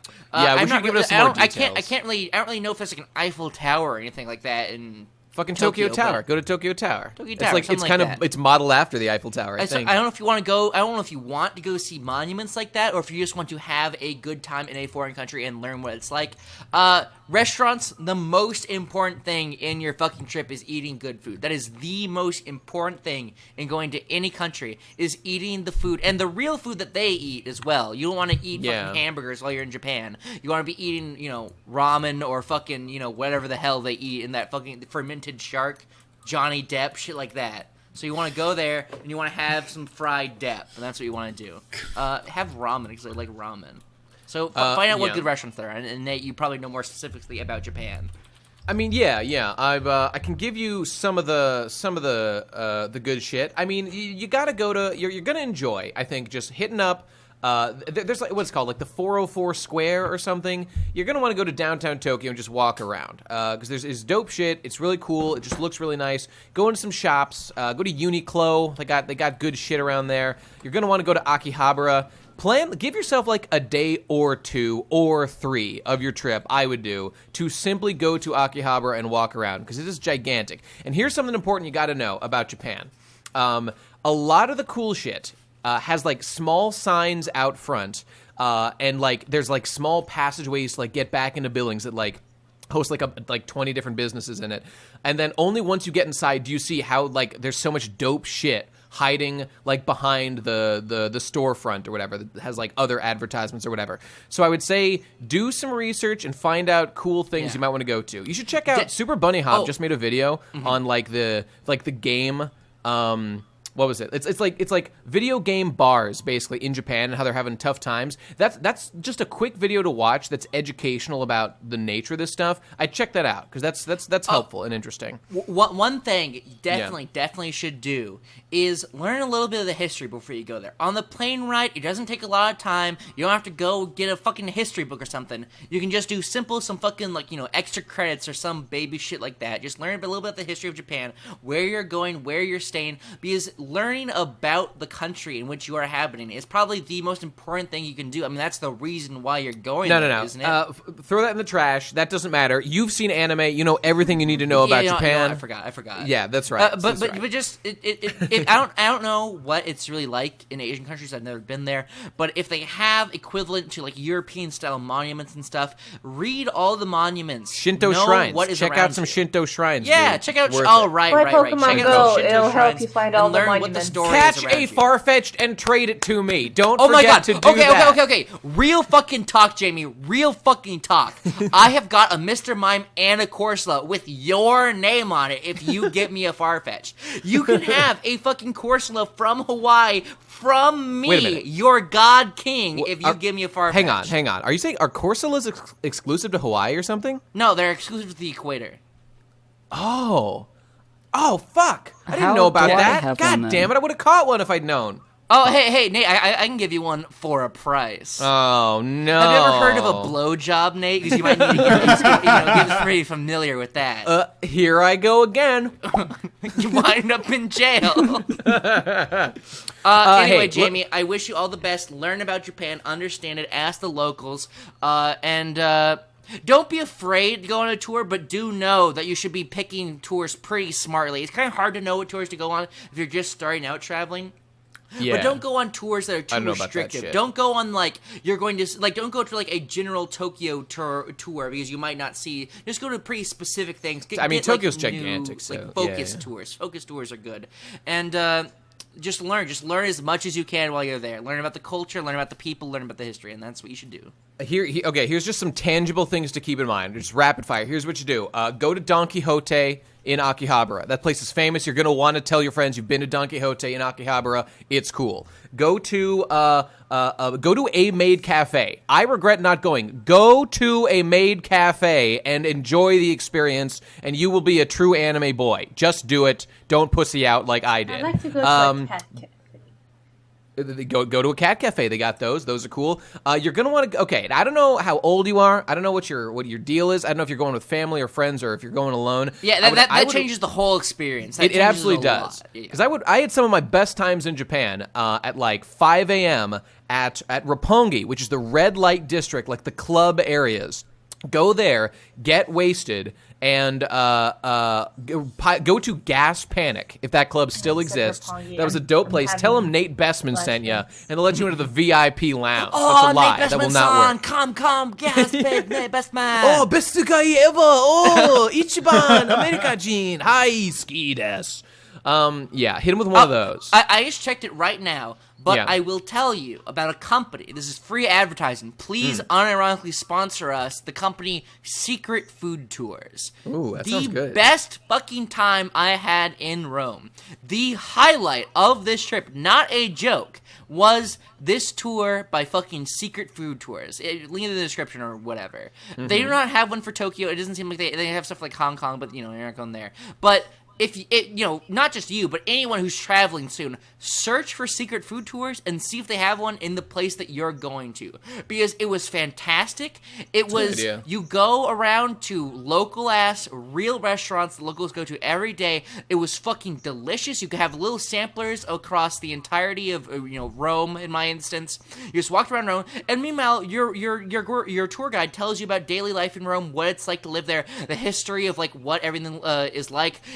I learned about how in Rome there's these weird fountains that are everywhere that are constantly dispensing water. They're just wasting tons of water. And they talked about how the government is too fucking lazy to clog the water pipes, and they called them big noses. I learned a lot of just little quirky little shit about there, and I felt like I was really in the Rome in the city. I learned a lot of history. It was great. Ate great food. Secret Food Tours, good shit. When it comes to food, let me just say 3 things. 1, go to Yoshinoya. Yoshinoya is the McDonald's of Japan, so it's worth going to, and it is simply an unagi, which is an eel on rice, bowl. Their motto is it's fast, quick, and cheap. And you sit down you slap down 1 fucking 100 yen coin. You got yourself a delicious bowl of rice and eel with sauce and shit. You'll see all the cool businessmen, all the Japanese business boys having that shit for lunch. Takes them 5 minutes. They got their little tea dispensers. Go to Yoshinoya. It's dope. go to a McDonald's. Experience Japanese McDonald's. Highly recommended. It is 1,000 times better. The people are pretty. The people are professional. They are clean. It's a world different. And they've got unique, special, just Japan items on the menu. Go there. You won't regret it. It's like a fancy restaurant in Japan. And final point is that I just agree with Munchy completely. One of the most striking memories I have of Japan was just when I stumbled. I was just like, I'm hungry. Turn to the left, see a random curry shop where you just walk into. Got like the best curry of my life in this random, absolute, no idea how I could ever find it ever again curry place. Let yourself be free and experience things like that. For a post-food boy, you sure do like food. I don't know about... What can I say? I'm not perfect. I'm not a perfect person yet. When I replace my brain with cybernetics. Food is culture. Food is culture. That's true. I like Culture is food. Yeah, what were you saying, though? I don't know about you, but, like, if somebody said all that to me when I was asking, what do I do in Japan, I would get overwhelmed with the amount of stuff, and I would end up not doing anything. Well, that's his problem, not mine. Basically. I don't think it's that hard. I mean, we said a lot of words, but what did we actually just say? Go on TripAdvisor and ask your caddy what to do. Gas Panic, Don Quixote, various game shops, Maid Cafe, Shinto Shrine. If you do those, you'll have a great time in Japan. That's do as locals do and learn the culture. That's all I'm saying. I'm just saying, like, I don't know who else feels this way, but I feel sometimes a lot of pressure to experience things while I'm at a place, and it ends up stressing me out. You're experiencing Leaning Tower of Pisa syndrome. You don't have to experience anything. You could just go to Japan and go to fucking McDonald's every day. I mean, you say it's different, but it is McDonald's. You go. All I'm saying is you go to something familiar. And you could do that in Japan, and it would still be different just because you're in a foreign country. Like, you don't have to do any of the major sites or anything. This is your vacation. Assumably, you're an adult and you are going for fun. Unless you're with your family and you are fucked. I'm sorry, but you are. You will have a terrible time. It's inevitable that the food is quite different, though. So, like, I wouldn't worry too much about it, because you'll encounter tons of crazy food. All I'm saying is that you don't have to try too hard to have a different experience in Japan. You don't have to feel pressured to see everything. Just do what you want to do. And I assume what you want to do is have fun, and we're telling you how to have fun currently. Yeah. Well, guys, that's enough of those for one day. Let's grab a couple of questions real quick. I see one question. Here's Jamie. Here, can you do one thing for me? Go to Japan and don't come back. How about that? Yeah. How about that, kid? Yeah. But how is he going to bring you that far-fetched if he doesn't come back? Please come back. Please. All right. Who wants to go check out the old lounge there with the questions? Everybody, go pick something out while I grab a little pity question here from Twitter. I have a question. It's from Onespar, actually. Let me just say, don't forget, everybody, follow us at TP Crastinators for these announcements on Sunday when we record, and send out questions with hashtag AskPCP. All right, Mage, what do you got? It's from Onespar. Onspar's political parquet. It's at Hippo and Mage. What are politics like in England and Lithuania right now? Are you guys even into that stuff? To answer my part of the question, I'm really not into it. The last I know of Lithuanian politics is that we have a female president, and she's been a president for 10 years, I think now. 9 to 10 years. I think she's the first president to get re-elected as well in Lithuania. So yeah, not only the first female one, the first to get re-elected. So go her, I guess. Yeah, it's good for her. In England, we have a female prime minister, and she is... Oh my god, the women's are taking over! She is like the worst thing of all time, and I hope that she falls down the stairs and somebody films it and turns it into a very funny gif. Damn. I generally don't care about politics, but what little I know is that we suck at the moment. We're in a fucking mess. Brexit was a mistake, and everybody's an idiot, and I don't trust anyone. Well, fair enough. Except maybe Jeremy Corbyn, but I don't know enough about him necessarily. Oh man, I'm looking at some of these questions. They're some of them are too real. Like, what do you think about socialism, guys? What do you think about redistribution? Oh god, no, stop. It's not a politics show. This is not a politics show, guys. Okay, here, what do we got here? Okay, here's a little question. This is just the general one, whatever. At Alien Observer asks, we don't need to go into this too much, but it's, if PCP HQ becomes a thing, what do you see actually changing in each of your content? What new things can you not make now that you would be able to make then? I'll tell you one thing. Every show that I would get immensely better. Ethan's editing right now. He's been doing it for a fucking while. Ethan, I know you're listening to this. Fucking finish it, Jesus. What's he working on? What's he working on right now? Stealing Your Dad. We recorded Stealing Your live Dad, of action course. Stealing Your Dad episodes, and they are infinitely better than just the pure audio show. They are fucking incredible. Yeah, we I are. can't wait. Yes. I'm in my own. We're in our own house. We're not in public and in and out, so we're allowed to say the swear words really loudly. It's great. It's fantastic. They were great. Hippo was there. Hippo, I can imagine, was scared during the recording of his episode. No, I liked it. Okay. It was fucking funny. I'm glad. I enjoyed the leftover pizza. Oh, Jesus Christ. Okay. Spoiler alert, we had a pizza place for the second episode, and we left the pizza open in the basement overnight. Yeah, like the rags of pizza. These shreds. Just and like a bits. couple pieces of crust, and other than spoiler alert, I crushed the pizza with my hands. Like completely obliterated, sauces everywhere. Like it's over. This pizza is not edible. Overnight, it stays. It rots there. This is in a fucking basement. Yeah. I'm sure there's bugs and shit. Ben comes I don't think it was at like overnight. I think night. we just- Ben comes at night Yeah. the next day, and I was like, "Ooh, pizza! Don't mind if I do." And then he Classic just eats a Ben. couple Well, pieces. yeah, it was. I was there too. It was me, Ben, and Nate, Yeah. and none of us knew because none of us were there. So we all had a bit. Oh. It was in fucking pieces. These were not like It didn't pieces look of pizza. bad. These were like I can't wait for you all to watch they this were. episode and see what you consumed. Yeah. I had a bit of the crust. It was nice. Just, this should be, maybe it's not too late. I'm not, Ethan, if you could edit in, like, the fact that we ate this pizza after whatever is done to it. Like, people consumed yeah, this pizza it's later. filmed. It that footage is in the behind the scenes Radcom Oh, it is? stuff of us like finding the pizza. And Oh eating it, I shit! think. Oh, man, that'd be pretty good. Okay, well, whatever. Enough spoilers for Stealing Your Dad. Anyway, I don't know. Like, there's all kinds of stuff we can do once PCB HQ becomes a thing. I won't be part of it, so my life didn't change. So. I mean, I don't like. You wouldn't be part of like the change of the content since you're not there. That's true. Nor would anyone else who isn't physically present. But I mean, like, if for example, the PCP became a show that had a video component, and then like we could have people like call in like major stuff. Like, it's certainly possible to do still. So could be like I a would be visual able to do aspect skits. to it. I want to do skits so bad. They're my one passion in life. I want to do them so bad. I want to be someone's actor. I want someone to write a script, and I'll be able to be their autonomon and read a script for them, and act. Yeah, I want to set up a big, actual, proper green Yes. screen and do full body green screen stuff. I stand with a sick. green screen With suit everyone. on in front of my green screen, and just I get into so many Yes. shenanigans. They don't even know what I'm doing. Literally. I mean, I'm already doing some stuff with Digi since I'm here. I Am Games has emerged since which that. is fucking dope. And once he's done with this gay month of making videos every day, like some fucking try-hard bitch. He's almost done. He's almost done. Yeah, he's almost done. Then we're gonna do I Am Games pretty hard. It's gonna be sick. And yeah, that's gonna be dope. I went to the everyone. I encourage you to do this. Go to the I Am Games YouTube channel. It is a channel with zero content and like several like hundred, maybe thousand now subscribers.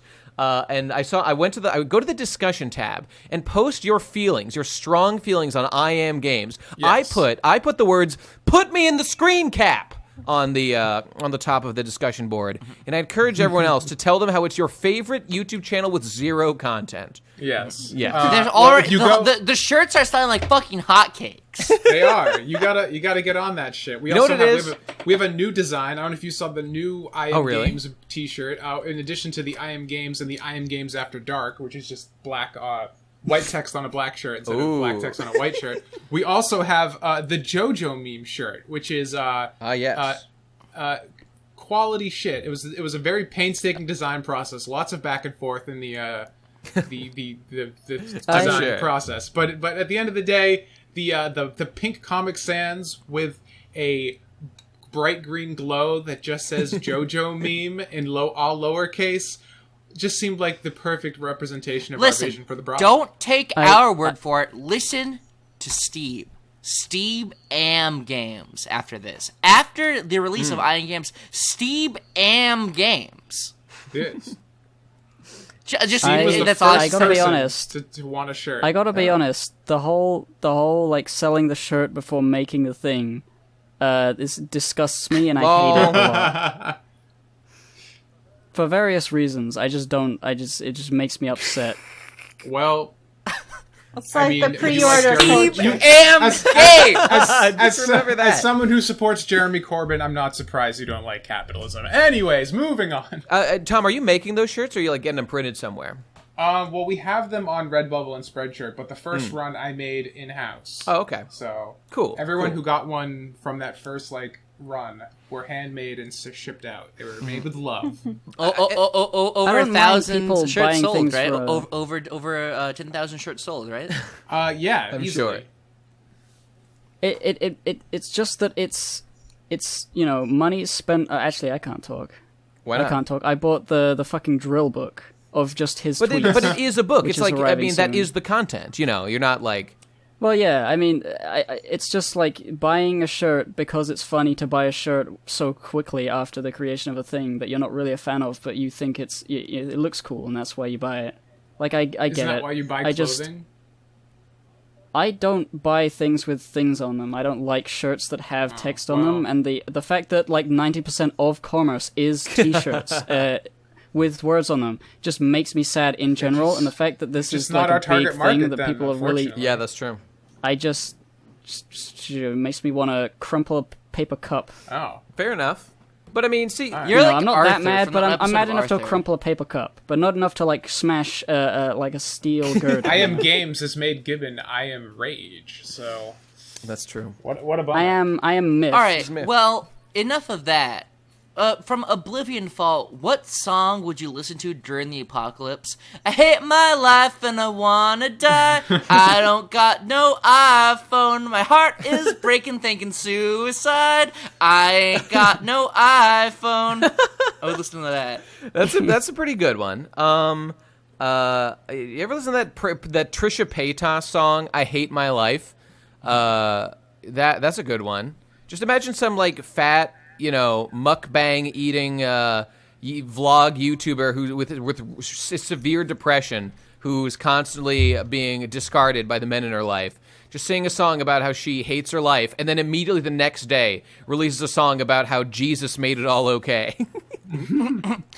That's the arc I want to go on. My song of choice would be I'd be in the middle of the war-torn, desolate wasteland, fire everywhere, air thick with smoke, a giant meteor slowly descending towards the fucking doomed face of the planet. All right. I look down at my iPod in my hand, I click a button, and the lyrics would rush over me and speak to my soul.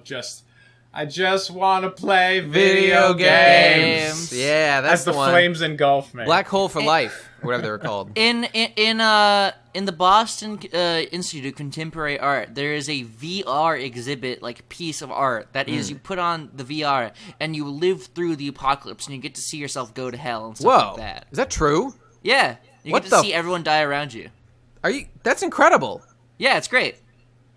I want Really, this this is immediately. actually real.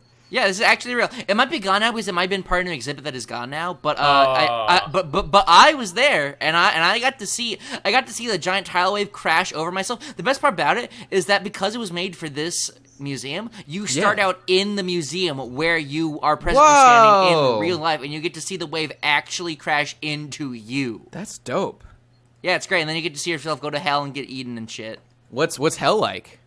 It's just kind of like the PS2 opening. Yeah, all right. That's what I think of. By the way, if this is not a joke, if this video gets 300 likes, I will do a full cover at the top of my lungs of I ain't got no iPhone. I will do a full cover. There you go, people. Smash that motherfucking like button right now. Don't forget to subscribe and ring that mother flippin' bell so you get every notification from the Procrastinators. Are we done? Do Let's Is play that with enough? Tobuscus. Can we do like a crossover with Tobuscus? That's a really good idea. I think we've got a lot in common with that guy. Both rape apologists. Hey, he was not convicted of anything. He is innocent until proven guilty. That's what I have to say. There you go. There you go. A woman defends him, therefore he didn't do it. That's it, everybody. That's fair. That makes sense to me. All right, I think we're done. Bye. Thanks for listening, everybody, to this episode of the Procrastinators Podcast. That's patreon.com/The Procrastinators. $1 pledge, you're in the Discord chat, hanging out with us, asking questions, etc. $5 pledge, bonus episodes. And by the time you hear this, there will be a new episode up and running, and I won't spoil it, but let's just say... Come hungry. Come hungry. Come hungry and come often. That's my motto in life. I hate my life, and I want to die. Thank you for listeing to another episode, everybody. Goodbye. We'll see you next time. Thanks for being here. Bye. Yeah. All right, I'm done. Supposed to be working right now. I'm supposed to